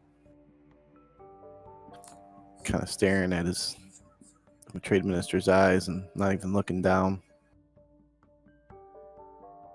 The trade minister opens his hand, grabs your wrist, and you disappear.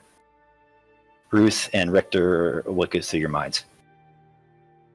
Ruth, she puts both hands to the bars, almost kind of reaching towards where he was. What did you do with him? What happened? Did they both disappear? Both of them. Oh yeah, she looks with wide eyes as she sees them both not there and looks back to Richter. What? Where did they go? They're gone, aren't they? I'm not seeing things. Oh, not seeing things. So they just disappeared? They didn't leave the cell? Nothing? They just disappeared? They disappeared. Yeah, Richter just looks dumbfounded and he's blinking.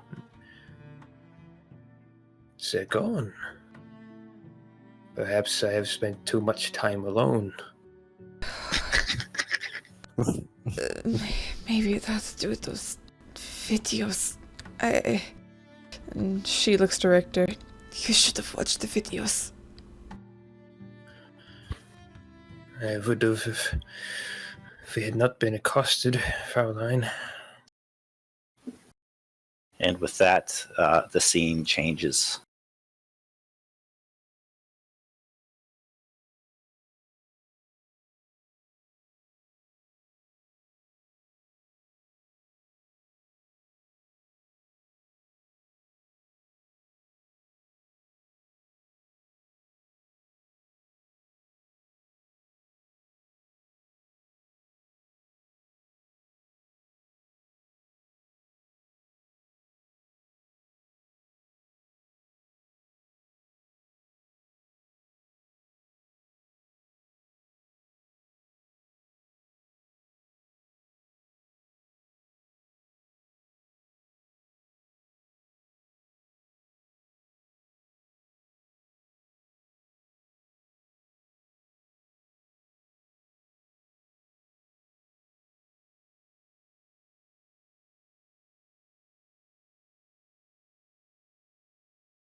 The concert fades. And suddenly, whoop.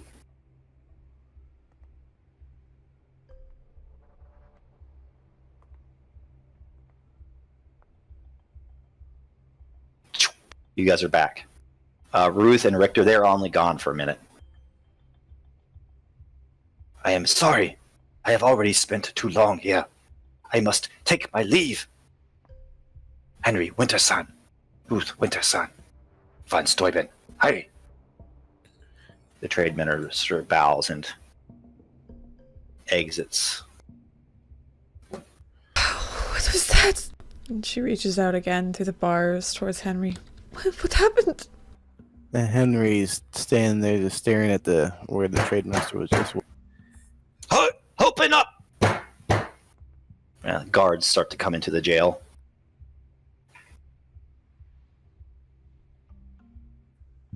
Henry will look over at Ruth. No matter what happens, I love you. I love William. Oh, here! Come here!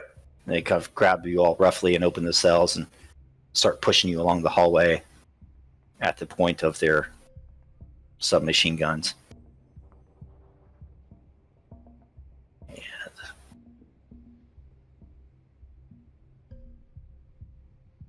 let you tell me what it looks like as they usher you into this room at gunpoint. Ruth is confused, scared as they're pushed into this room.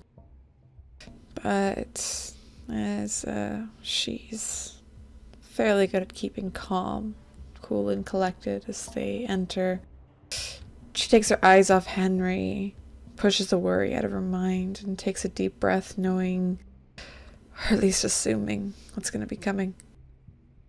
She steels herself and presses her lips together as she's led in by gunpoint.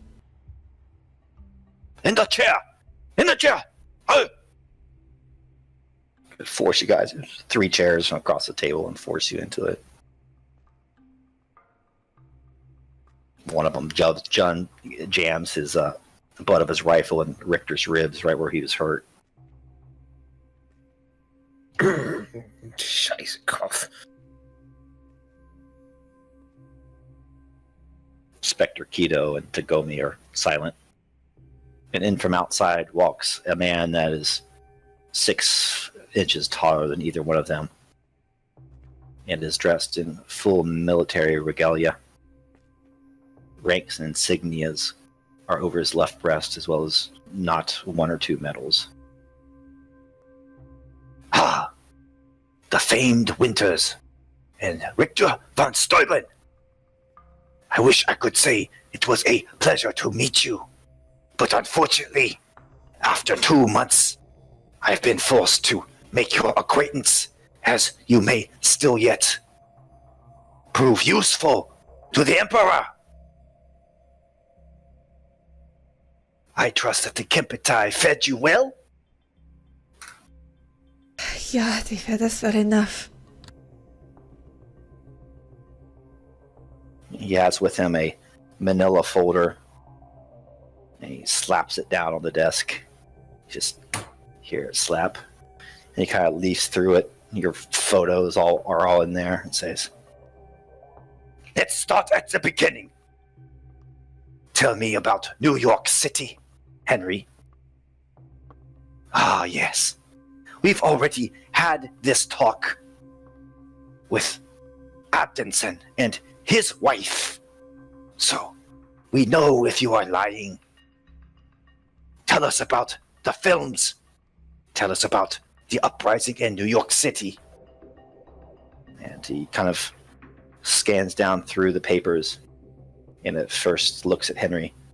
Winters, do you still have contacts in New York City?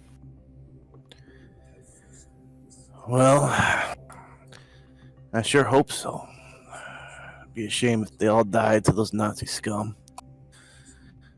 But I haven't had anything to do with New York in a long time, General. Do not lie to me, Winters. one of these soldiers kind of comes forward, and Henry, you can feel the butt of the rifle against the back of your skull. Roll me a hard discipline check.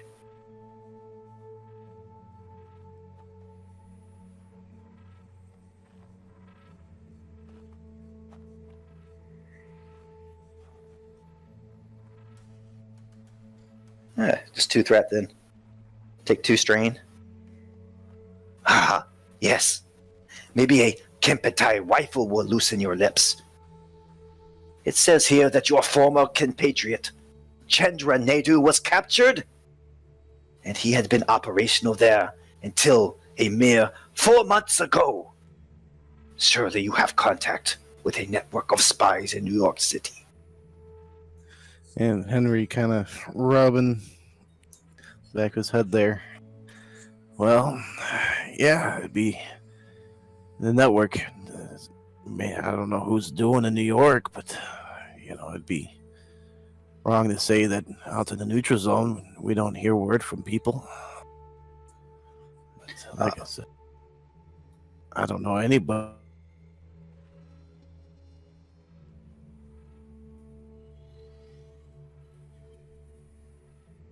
You fell out there, Sim. What'd you say?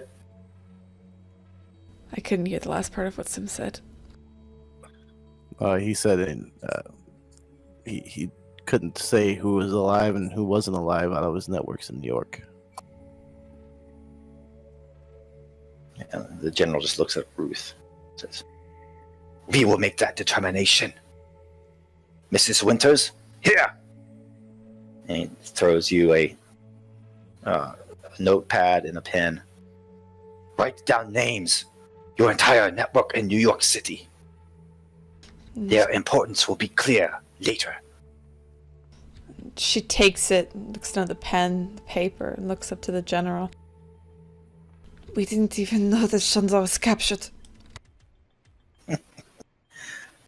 How do you think the Reich's war dogs found you in the mountains? Don't be foolish, Winters. Name names! She grits her teeth, thinking maybe Chandra was the reason that all this happened. An anger coming upon her, but knowing what the Nazis they would do, knowing what Chandra had endured, before at least, she loosens her jaw a bit. I think the one to ask for context would be Chandra.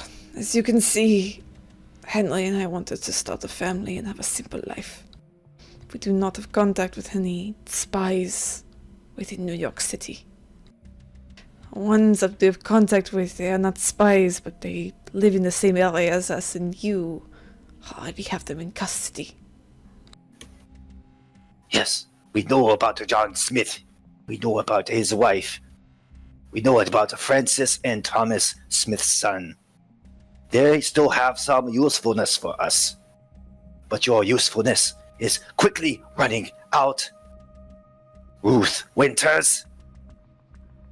And he's going to, once you do a discipline versus his, does he have, do his coercion. Oh, So I it's just gonna be actually have something hard for check. this. Yep. If he's doing a versus, I So he has will 3 green, so it'd be it'd be hard, straight up hard. Yeah, and I will automatically, with Clever Retort, I will add 2 threat to his roll. What's your discipline then? Okay, her discipline. I think it's 3 green. 3 green. Yeah, and you said discipline and hard. Mm-hmm. You could upgrade his difficulty with a story point if you want. Yeah, let's do that. So he will use, let's say, coercion. It will be hard. You automatically add 2 threat to it. Yep. That just happens, so it'll happen afterwards.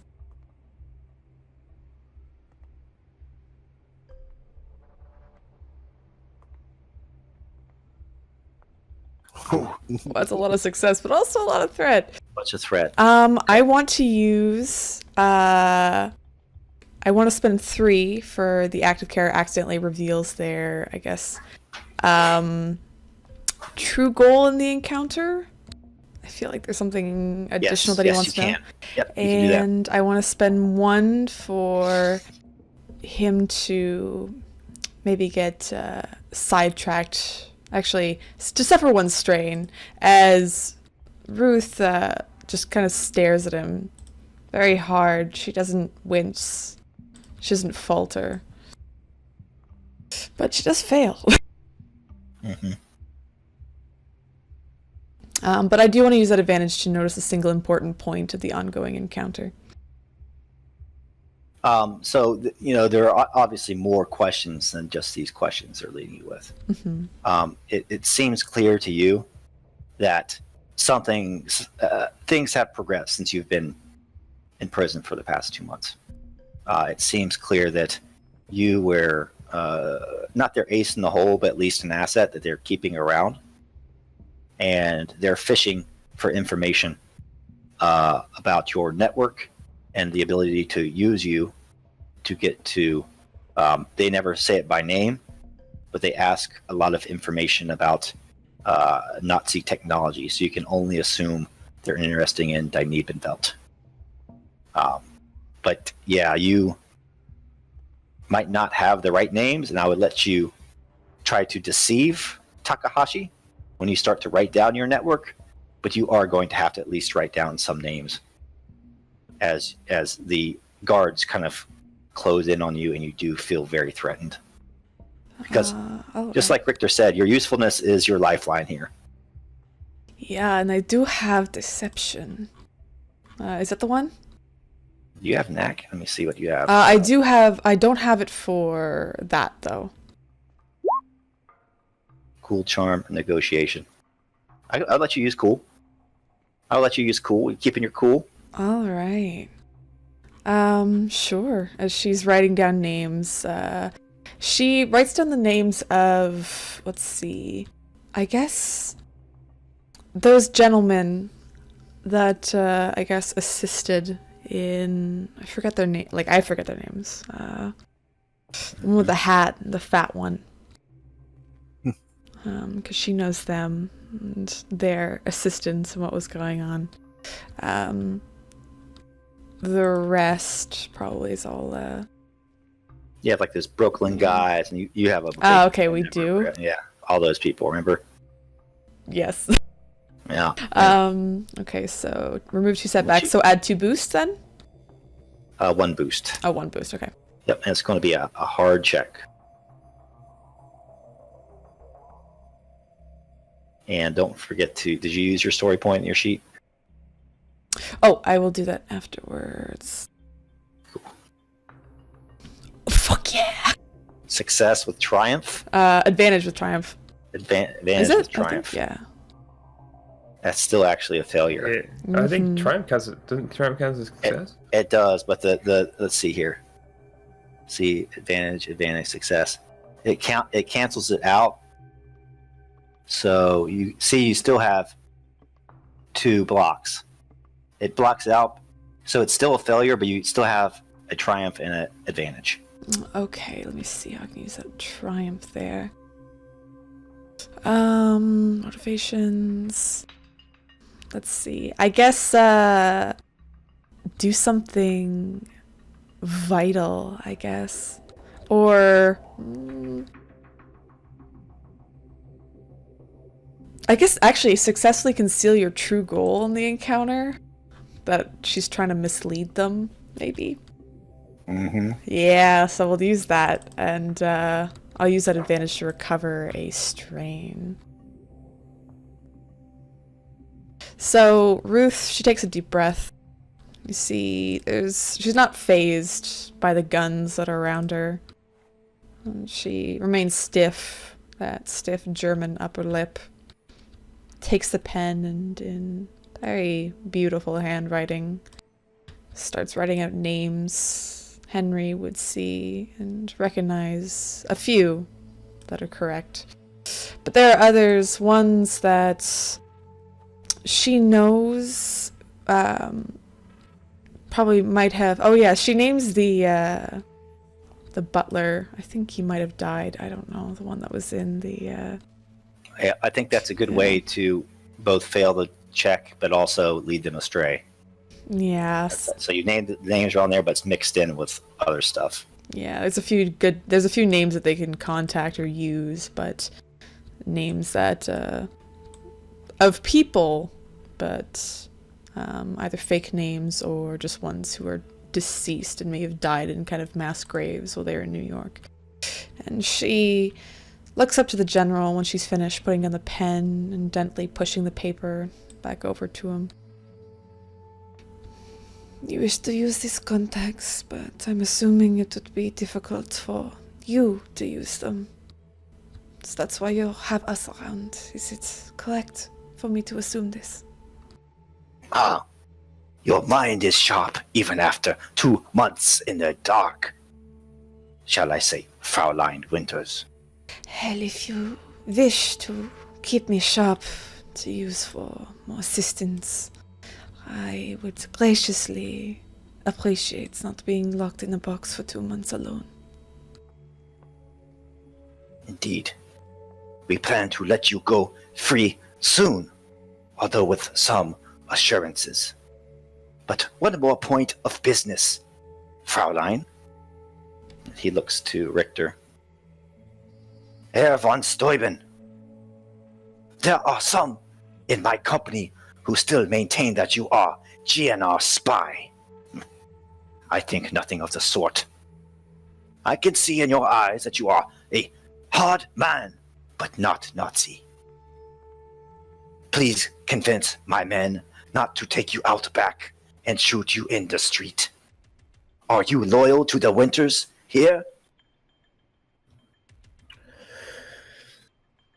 Von Steuben thinks for a moment, and from one soldier to another, General.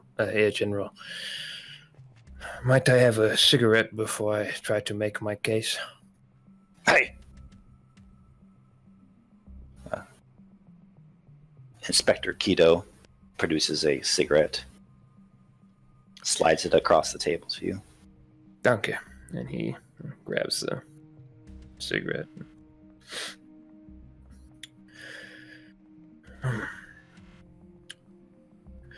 Fail, General.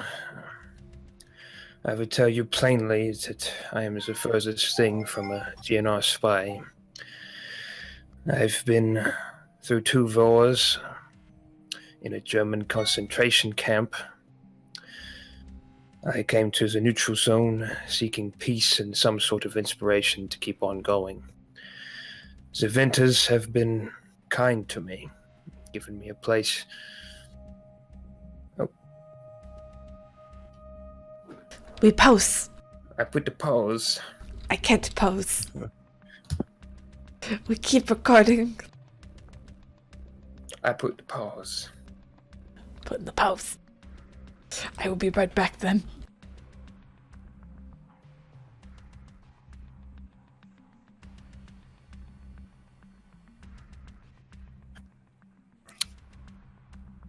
I like the remark where you're saying, keep the cane.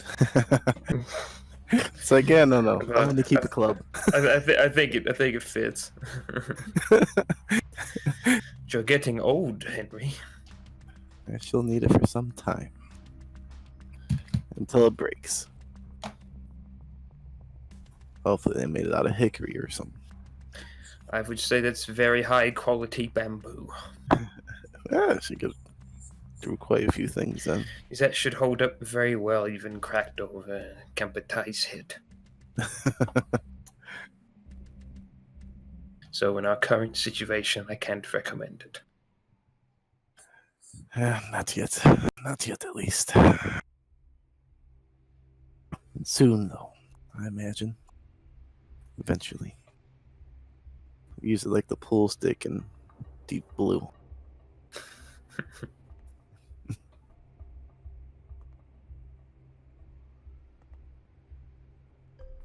So far, it's been pretty good. No bamboo shoots shoved in between fingernails. This is a vacation.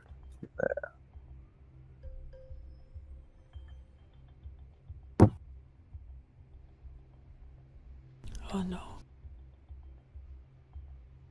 Hmm? I am back. Oh. Growing pains suck. I feel for that kid. Growing pains. Yeah. I don't remember the actual pain, but I remember going through it. Shit sucks. It's like a big old Charlie horse. It's a Out of very nowhere. long Charlie horse, yeah. Give him some baby aspirin, shove it in his face, put some whiskey on his gums, you'll be fine. I remember my buddy back in junior high. Every time he got hurt, like we'd be doing some stupid stuff, like shooting pellet gun at a steel door, and it coming back, hitting us, falling off his roof and stuff. Every time he got hurt, his mom would just be like, "Shut up! It's growing pains." You're a growing pain in my ass, kid. Yeah. Jesus. Yeah, we'd be on the roof throwing rocks at cop cars, and then running around to the other side of his roof. He had like a little. Didn't always make it.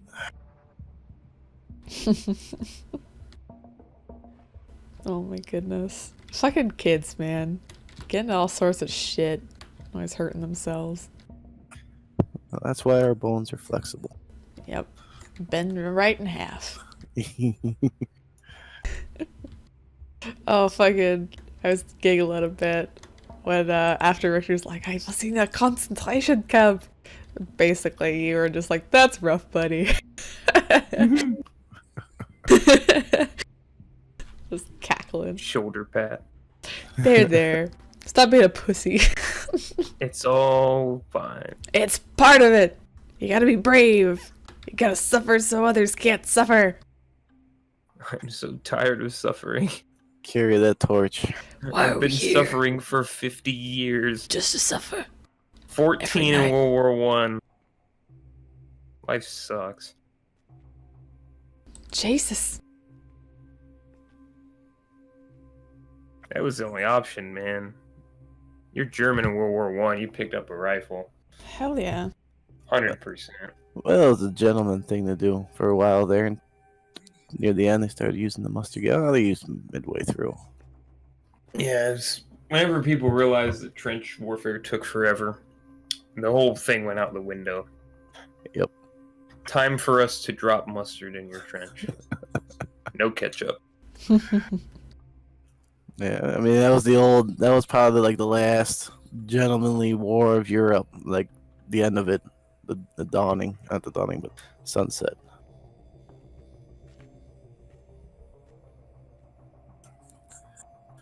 At least in the beginning.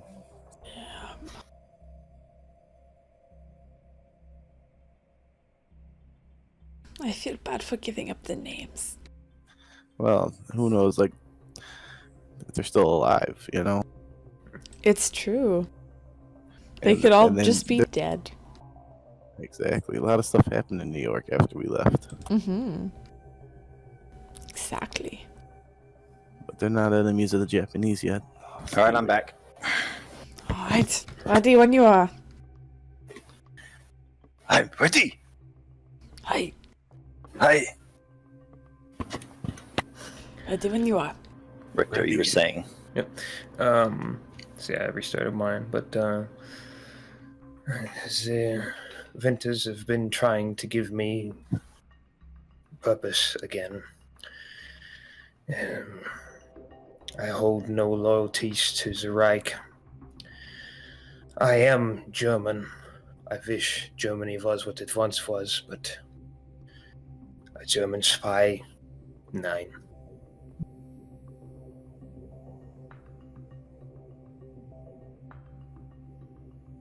The General Takahashi's looks at you. Hi. Very well. It's clear that all of you have much to fight for. Thus, it would be my great pleasure for each of you to pledge your loyalty for the task that will be set before you.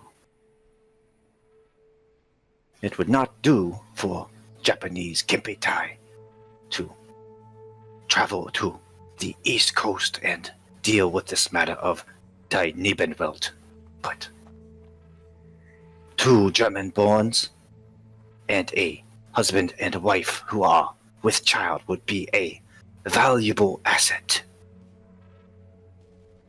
Know that the Empire's eyes and ears are everywhere. Betrayal will be met very harshly. And also know, each of you, that we have an insurance policy back here at Kempeitai headquarters. Hi! And the door opens in the back, and 2 Kempeitai enter, and they are leading both Francis and Thomas Smith at gunpoint. Hi! And you see both of the Kempeitais produce a pistol, a revolver, and each of them spins the barrel and puts 1 bullet in. There are others. Where they come from? Do I have each of your loyalty? Ruth looks to Francis. She gets those flashbacks of Alan in the hotel. Her eyes widen. She breaks for a moment. Worry spreads across her face as she looks to Francis and looks down to see she is still with child, I'm guessing. Yes. And she looks back up to Francis and back to the general. Yes. Whatever you need. And Henry, as they're staring at Thomas and Francis and hearing Ruth say, well, General, I mean, we can pledge our loyalty all you want. How do you suppose we're going to make it all the way back east without the Nazis gunning for us? We will see to that, Henry. But for now, I need your pledge. And know it is more than words. You are not a man that betrays blood lightly, Henry. Oh, You look at Thomas. Thomas's eyes are welling up with tears a little bit. Well, I do not betray my word. Like you said, my blood. And I definitely wouldn't mind seeing some Nazis dead again, if it ever came to it. As I said before, as of right now at least, I have no quarrel with the Japanese Empire. The Nazis, though, hate them. So yes, you do have my pledge. Herr von Steuben. I would be trying to take action against Germany anyway. You have my pledge. Now, Henry, we must send you a message. Which one do you care for most? Fräulein Dietrich or the boy? And they hold their pistols, and you got to pick one. They're going to pull the trigger. What? Oh, man.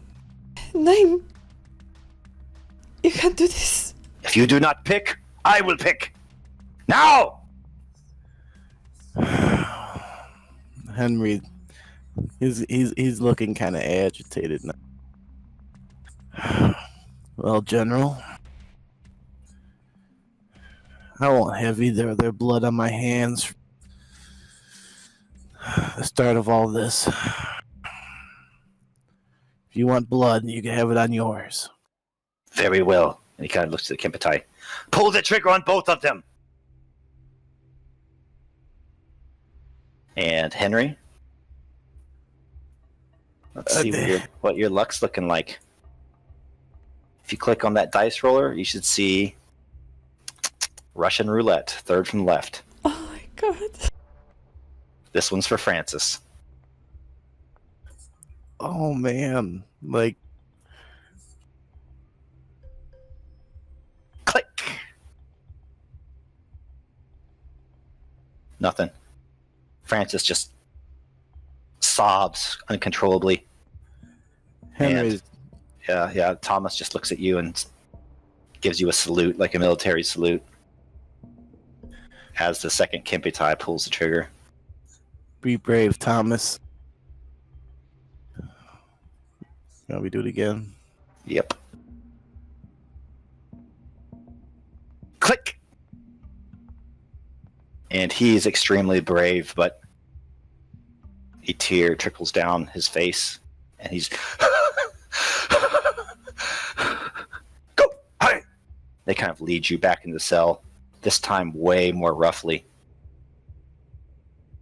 Do not think us a soft people, Mr. Winters. We will do what it takes for the Empire of Japan.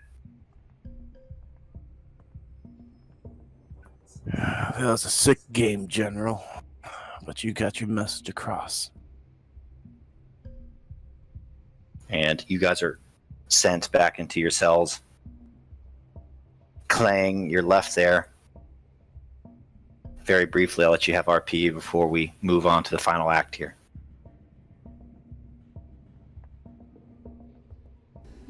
Ruth. She sits down on the small cot that's there and places her hands over her eyes, and you can see her shoulders shuddering. Why do they have to drag them into this? Need to make sure we'll toe the line for them. We'll toe the fucking line. They don't need to try and kill them.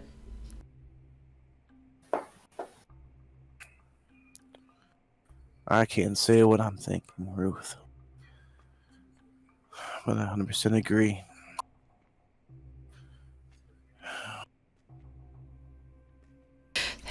They're no better than those Nazi scum.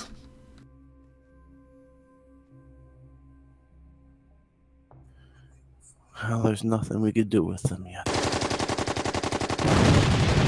Suddenly, the jail is rocked as you hear an explosion in the distance,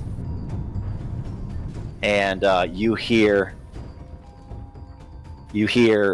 various voices start to scream out, "Hi! Hi! Hi!" Is it? Are they coming? You hear another explosion in the background. Shh.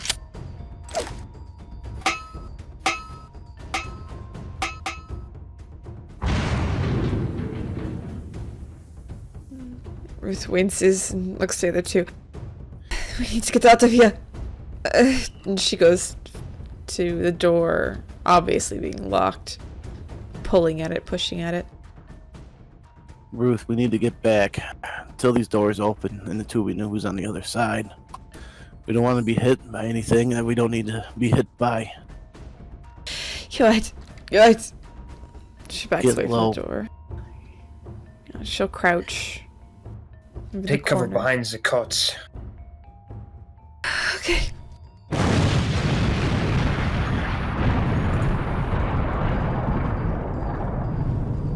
Scheiße. You hear another explosion. At that point, you hear clank, clank, clank. And you hear shouting down the hallway. And Ruth, as your hand was still on the jail cell, it just swings forward. If you step out of your cells, you see that there are prisoners starting to come out of their cells.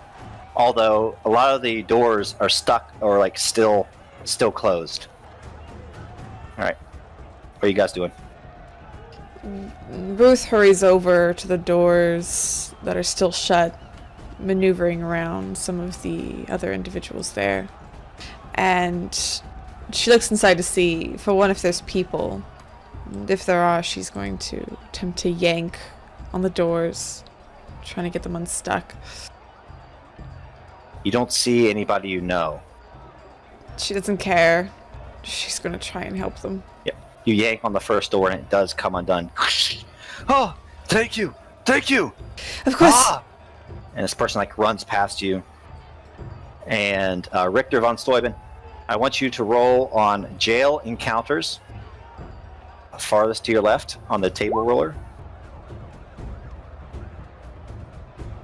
3 Kempeitai. That's the worst one. What? 3 Kempeitai, 1 lieutenant. Traditional German luck, yeah. Of course.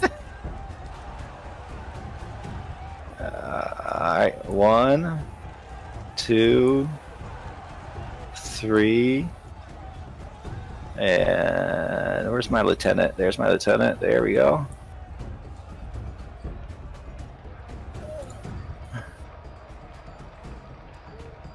Alright. And then also, Richter, I would like you to do, I think it's jail events, second from the left.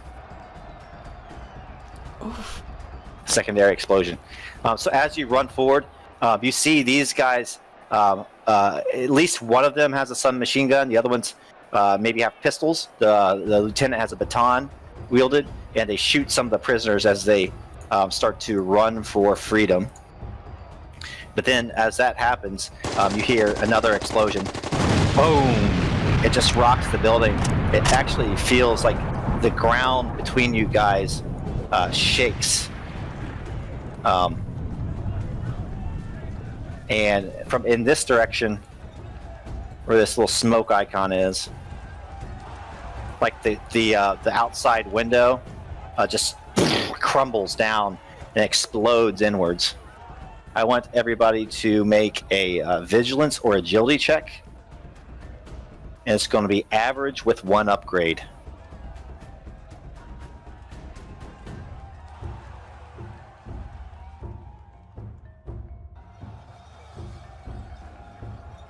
My God, so much advantage.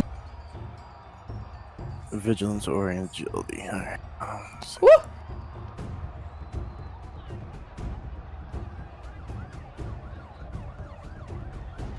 You're supposed to upgrade the difficulty, but don't worry about it. So, sorry. Upgrade on difficulty. Whoops. Yeah, yep. My bad. So Yeah, average with Just do one average. Just do average. It's fine. So everybody's the same.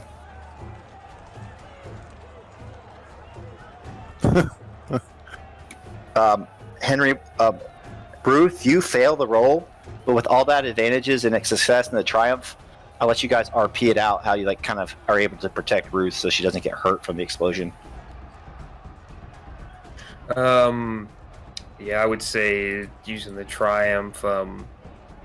Richter maybe hears an indication, like maybe it was a mortar or something, or just maybe he can feel that secondary explosion's about to come and sees Ruth near the window, and then just grabs her by the arm and yanks her back.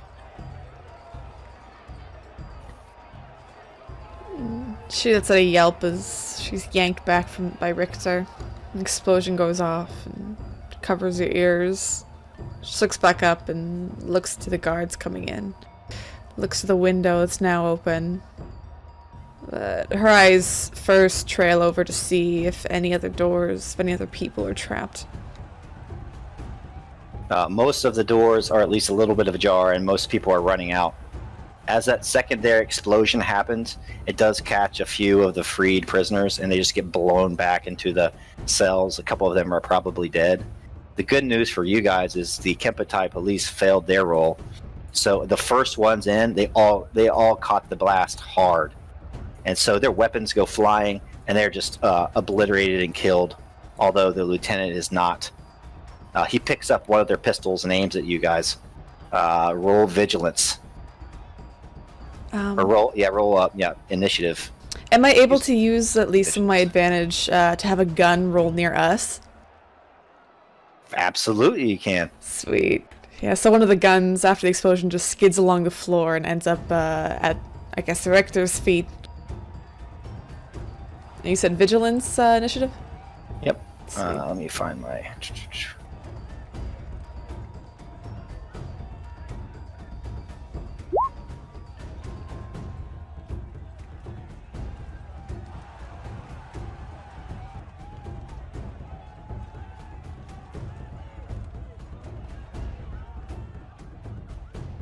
Still have one other person to go. Vigilance. Yes. Is there a vigilance initiative? Or is Yes, this- you should go into the sheet though. Yeah, you Yeah, got you it. roll that sheet. Gotcha.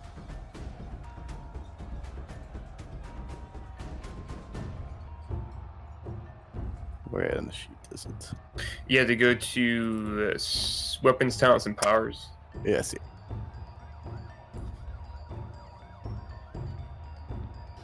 All right. PC slots first. I guess me, since the gun's there. Mm-hmm. So Richter sees the gun, sees the lieutenant going for his gun. He grabs the gun off of the floor and is Short range. short range. So what is it to aim? A boost. A boost, and then it's a strain to do it, or Nope, not if you're not moving. But you could aim twice and get 2 boosts probably from where you're at if you're just going to stop, plant yourself and fire. yes, I am definitely gonna stop, plant myself in the fire, and get 2 boosts. Yeah. Yep, and then give yourself 2 strain for that. And then I'll just try to blast him. And it's I think it's a pistol that slid across the floor. So do you have a pistol yet or no? Let me. Is this a light pistol, or? Yeah. Okay. Do you have that? I can activate it.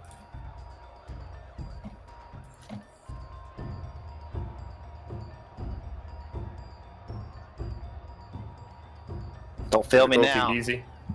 Yeah. You have story points too, right? I'm gonna believe in my ability. You shouldn't. You miss.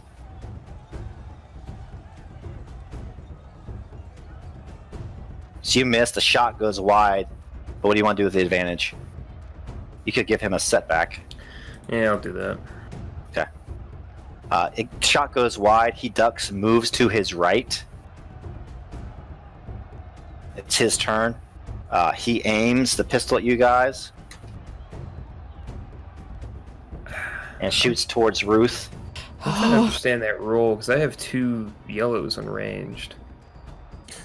You So clicked it's, the wrong thing. no, he's got his range and range Oh, agility. hey, roll it again. Ah. I thought we're just using range for this game. I changed your sheet. I thought it was wrong. I thought that's why you're rolling poorly last time. That's my fault. That's my Oh fault. my. Fix it. That's my fault. 9. Success! Oh, it's That's without. what you without need. Anything. That's what you need though. That's fair. Well, that would cancel out, right? No, because I had 1 success in the boost, so it would have given me. I'd have one one success. single success. Yeah. So the damage would be 5 plus that target, so 6. So it'd be 4 damage. Hmm. Yep, you wing him. He goes down. He's bleeding, but not quite incapacitated. He does take a shot at Ruth, though, Alright. and you're giving him a setback as well, right? Yep. All right, easy. Boost, setback 1.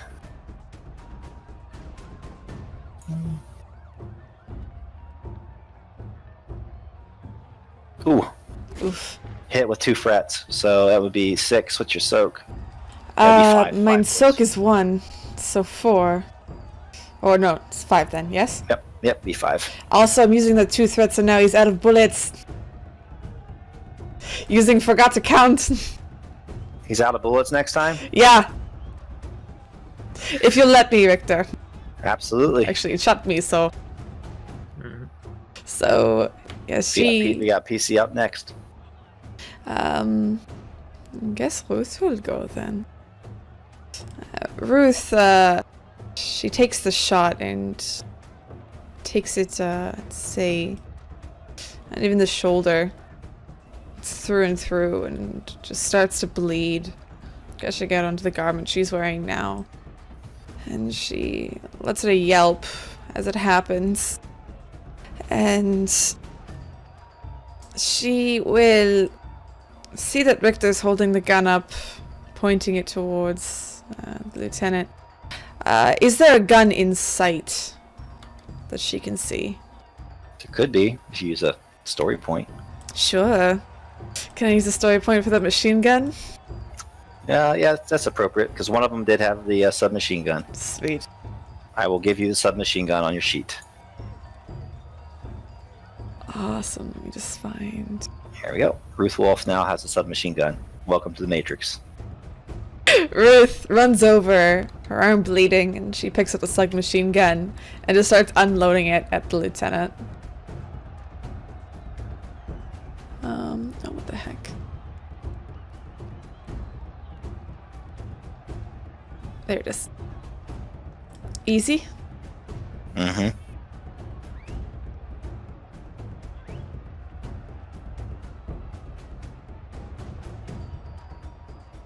You can also aim and stuff. Yeah, probably aim. I don't know why it didn't work. Okay, we'll try again.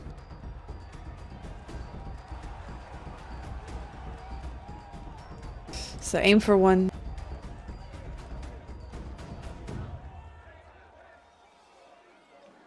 It's not working. Did you pick him as a target? I did. Oh, is he not selectable? Oh. Yes, should be. Weird. Here. Okay, I'll try again. Third time. This is very anticlimactic.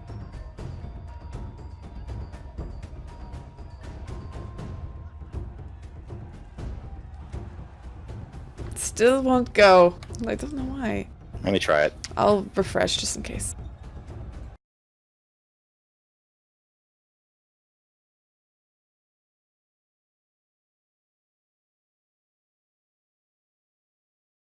I'm back.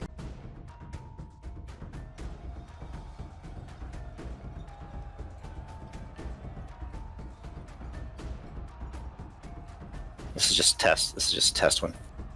Okay. Yeah. It worked for you, right? No. You can see it's not working. I mean, I was able to aim at him with the pistol. Yeah. I can't do it. It can't didn't aim at use my. anyone. It didn't use the right skill thing. That's a No. Yeah, but it's worked all campaign, so that's not Weird. it. Humph. Just with the pistol? Yeah, but you guys have used submachine guns. Oh, Just roll it off your sheet. okay. Just roll your range off the sheet. I'll set the difficulty using the stupid Game Master token. Alright. So it's going to be my one. sheet? Oh, my sheet's being silly. Oh no. It's just taking a while to load.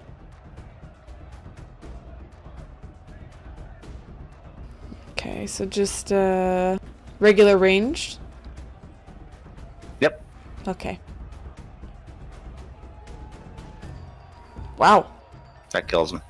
Yeah, so you see Ruth, she just runs up and swipes up this machine gun that have kind of slid into one of the cells there. Takes up into her hands, and as she aims down at the Kempeitai police force now, is on the ground. As he aims up at her, she just unloads, and you see him just riddled with bullets. She spits at him as he dies. Good thing you hit me in the fucking shoulder.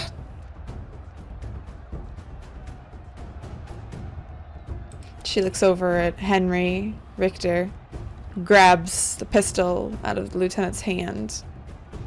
She carries the machine gun and tosses it at Henry, the arm that's not injured. We're getting out of here now! Henry's gonna stop and stare at the bullet hole. Yes, let's leave, and I can help you with that. Later, and he kind of grabs and Richter, let's go. Let's get moving. And he, come on, Henry. You need my shoulder. Henry kind of drops the cane, and then he's able to. It hurts, but he's gonna like. If you could grab the other side of her, that'd be a little easier for me. Yeah, and he will assist Henry getting out. Ruth will lead the way. She'll look through the hole that's been blown in the side of the wall, see if there's any other Kempeitai outside. No, that's ruined. You see, you can't get past there. There are flames outside. This cell block is starting to fill up with smoke as all the prisoners kind of flee. The only way out of the cell block is through the door up ahead. To the door. There's no way we're making it through here. Fine. She takes one last look around very quickly to see if there's anyone else here. Anyone else trapped in their cells. There doesn't seem to be at this point. Good. So she will lead and make her way out of the doors, looking very carefully, seeing if she sees any other soldiers.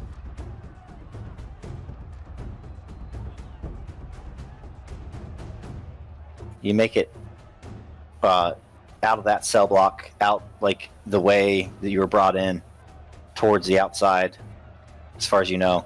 There's still prisoners running this way and that. There's smoke roiling along the ceiling. You see a lot of the guards get kind of overrun with the prisoners, but there are other ones that are still kind of standing their ground and firing. You hear pop, pop, pop, pop. You kind of hear screaming as well. So this time, Henry Winters, please roll for jail encounters and jail events. Well, that's unfair. You know I roll bad. Just don't roll as bad as me. Please no. Alright, Some You're lucky counters you had that to secondary find. explosion. That was a pretty rare one. Okay, this is not Two great Kempeitai, either. one lieutenant. Okay, it's fine. All right.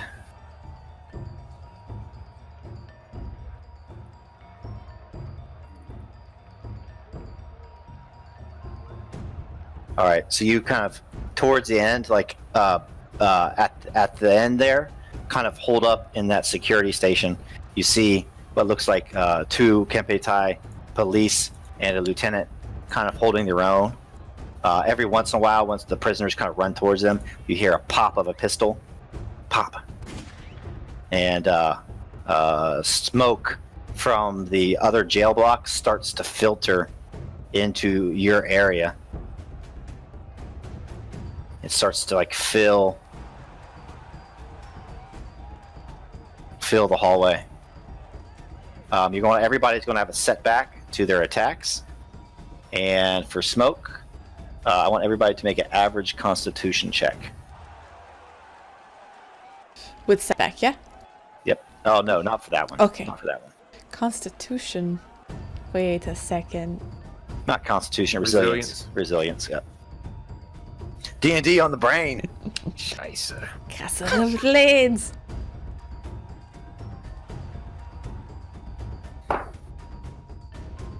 So mine would be removed, right?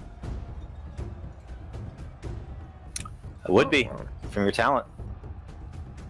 So it'd just be a straight roll. Richter, you take 3 strain. Ooh, Ruth Winters, Oh no. you take 1 wound and 2 strain. So you take 3 strain, 1 wound and 3 strain. Henry Winters, you take 1 wound and 2 strain. Kind of tell me what it looks like as it starts to fill up and you guys start to cough. Ruth kind of falls to her knees for a moment. She starts hacking and coughing, gasping for air. She holds the shirt that she has up over her mouth. She gets back to her feet. You need to get out of here. And Henry would help her up. Just keep moving. We noticed those police or no? Yep, you can see them there at the bottom. Like you can like go into the cells and stuff, And you each should. I mean, Ruth has that submachine gun, but you each should be able to have a pistol at this point. Henry actually has a submachine gun.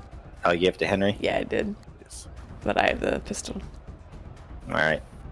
Just as deadly for her. Yeah. She don't miss. All right. Roll for initiative. Vigilance again.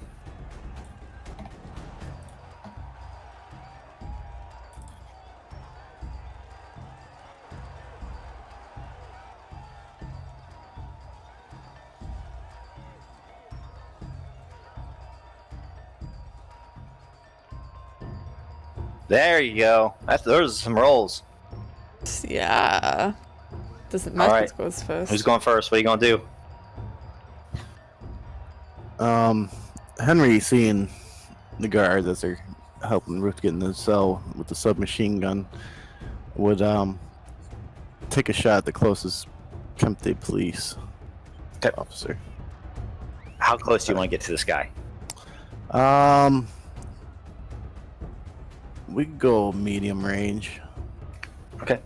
So you move up to medium range. That's your maneuver, and you can aim with strain if you want, and you can take your shot.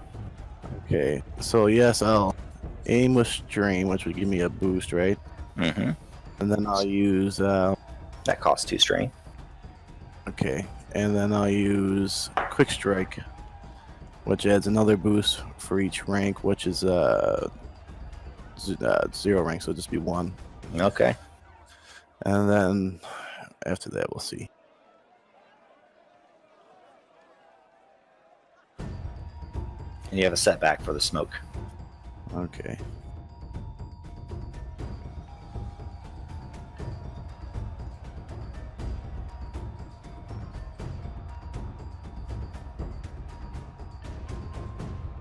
So it's average with 2 boosts and a setback. Mm-hmm.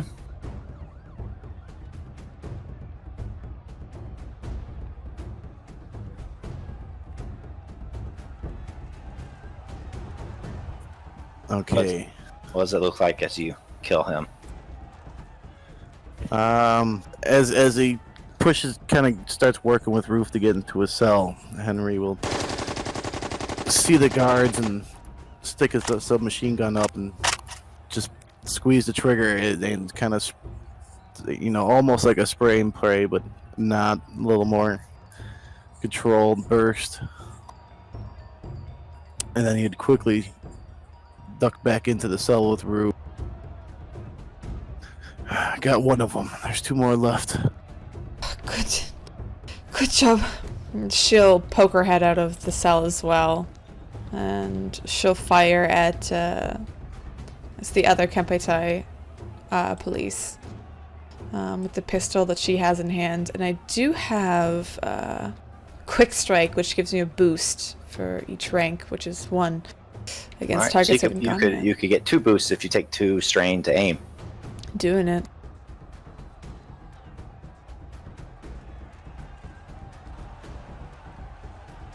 All right. So it's average with 1 setback. Yeah, let me clear that. Let me clear that GM sheet real quick. Okay. Okay, done. Hopefully this works. If not, something with your character. Yeah. Yeah, what the heck, man? Rambo here. All right, dead. So yeah, you see Ruth. She pokes her head out past Henry. You see the blood still trickling from her shoulder, but she raises her arm up and fires at the Kempeitai officer, hitting him straight in the forehead. He takes a step back before falling to the ground, blood trickling out of the wound. And she goes back in with Henry. 2 down.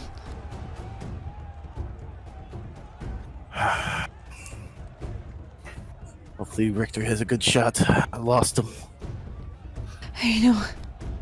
Hopefully. Yeah, Richter is off in one of the side cells to explain why he didn't get hurt or wounded by any of the smoke. He would have tore a piece of fabric away, having trained with gas tax, smoke inhalation, things like that. Would have ran that cloth across the floor. Maybe there was like water that was spilled somewhere, and he would have covered his mouth with that, make it easier to inhale in this environment. But Richter, seeing that there's just the one left after hearing the gunshots ring out, is going to go ahead and try to take aim and fire at him from mid-range. Now, could I give him a boost of my 2 advantage? Yep. You should probably take off some of your strain. You could give him a boost and then take off a strain if you want. Then we'll do that. So it's 2 strain for me for the aim. Yeah, because you guys are still moving, so you have to move into medium range. But you would still get. You don't have the quick strike, but overall you would get 2 boosts. So it'd be average with a setback and then 2 boosts.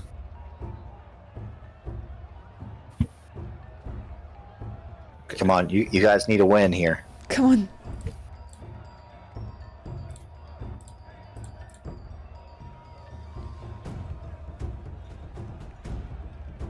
Now, because I'm using the light pistol, is it set, so it's going to use my range now, or should I upgrade the proficiency so it does? Let me do it. Okay. My fault. That's right.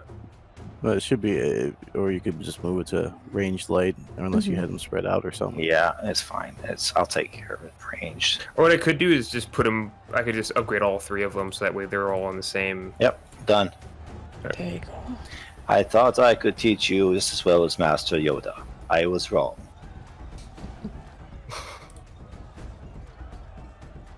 Roll well. And roll often. That's not. On very mein good. Gott! Mein Gott in Himmel, Richter! Can't catch a break, man. You suck! How do I use the advantage? You could do a free maneuver. You can use that to get a free maneuver. I don't think with 3 advantage you can get a free attack. I am just gonna go ahead and. You could add an extra setback onto his roll too, And that's what I'm gonna do. I'm just gonna add a setback die to his next check. and then you can give yourself or the next person a boost too. It costs 2 advantage to add the setback die. Okay. So he will have a setback. And 2 of them are dead, so it's only him. Henry Winters. He aims his pistol at you and fires. He does aim. He gets a setback. He should get 2 setbacks. And cover. One from Richter, one from the smoke. One bullet feels the same as the other. Ah! 7. So is that He'll give himself a boost next time. 7 damage. so if my soak? Where's my soak? Two? Oh yeah, your soak is 2, so take 5. That's nothing for Henry. No, it's light. Mm-hmm. You're grazed. You guys Okay, are up happy. again. You guys are up again. I guess Ruth will shoot again. Kill them all. Why are you hogging all the kills in this game?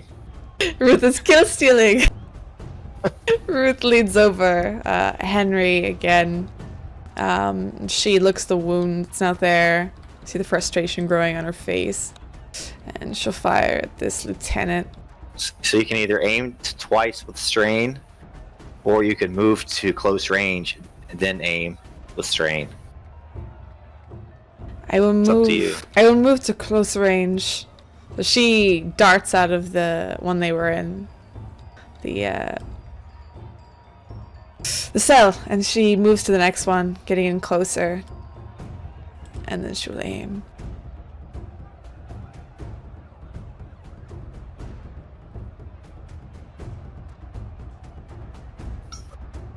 Ooh, Whale. Miss with 3 advantage. I did. So 3 advantage though. I mean, that's In combat. 3 advantage. You could Oh. negate target's enemy defense when dealing damage. Ooh, ignore penalizing environment effects, but that's me. Gain 1 melee or ranged defense.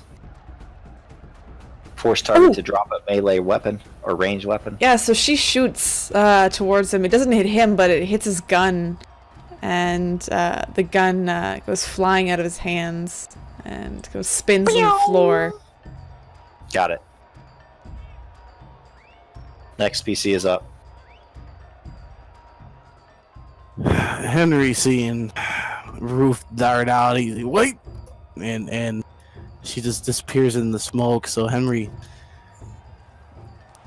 takes aim at the lieutenant, seeing the shot go out and knocking his gun out of his hand. He'll just go ahead and take his squeezer, another burst out, hoping that he loses Ruth in the process. Are you going to short range, or are you just gonna stay at medium? Excuse me. Yeah, you know what? Yeah, he'll move and gun. He'll follow. He doesn't know what he kind of wasn't paying attention. He's just seeing Ruth dart off, so he'll try to follow. All right. If you use 2 strain, you can still aim even after moving. Will do.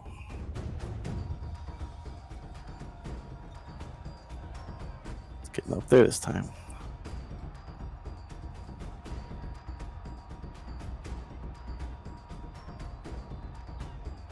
So 1 boost and 1 setback, right? So it'd be a wash roll. 1 boost, 1 setback, and then use easy. Oh. Give yourself 1 strain as you roll through the smoke. Tell me what looks like as you roll up on this guy short range and blast him.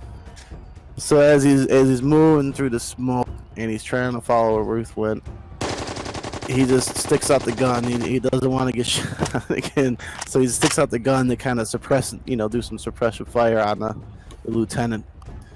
And he doesn't even realize he shot him until he got clear in the cell where Ruth was at. Yeah, as you guys move through the smoke, you can see the dead police and stuff. You can't just dart out like that. It's dangerous. I'm sorry. We need to get out as fast as possible. Let's go. Richter, you alright? Yeah, let's get moving.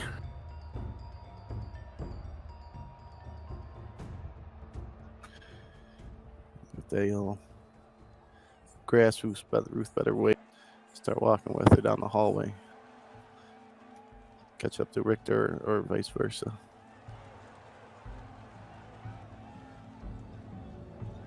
You burst out of the jail on a side door. You can see that you're very lucky you just didn't wait around to see what happened next, because this place is just surrounded by Kempeitai. No doubt some of the prisoners get free, but many of them are just gunned down in the street. You hear screaming and gunshot fire as these people are just gunned down. Eventually, you kind of run off away from the flames, away from the smoke, and you have just a second to catch your breath. And I'll let you RP for a bit before we close the game. As they stop, Henry catching his breath, looking at Ruth's wounds. I wonder how many of our people got out. And she's holding her knees, bent over, gasping for air as they've been running. I hope some got it at least. I hope Thomas did. Francis at least. Well, we may be out, but they still have the leverage over us. Yeah, they do. we've not got time to think about this right now. We have to go somewhere to take care of these wounds that you have. Let's find someplace quiet, safe. As safe as we can get. And I will do what I can to treat you, yeah? Yeah. That's how she holds her bleeding arm, putting pressure on it. It's... Yeah, it'll be alright. Henry helps her hold it. Where do you think we should go? I mean, we don't know anybody out here. For very obvious. Looks around. We have to worry about getting these wounds treated first. Best we can. Some place where they have cloth, a clothier, something like that. A pharmacy, if they're out here. Just say that you were wounded when this happened. We weren't inside. We were just walking by, bystanders. We need to find that resistance. We need to get in Treatment contact. first. Fine. What that next?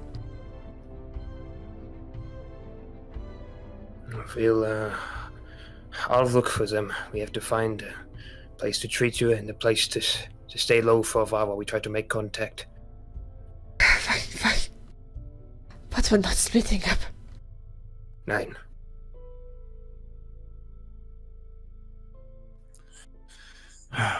Well, I suppose we keep moving until we figure it out. There's maybe there's got to be woods around here somewhere. Doubtful. This is a major city. If we stick to the back streets. Let's go. And with that, we're going to close it off. Back to 1987. With the protest concert at Berlin Wall. Yeah. All right. The idea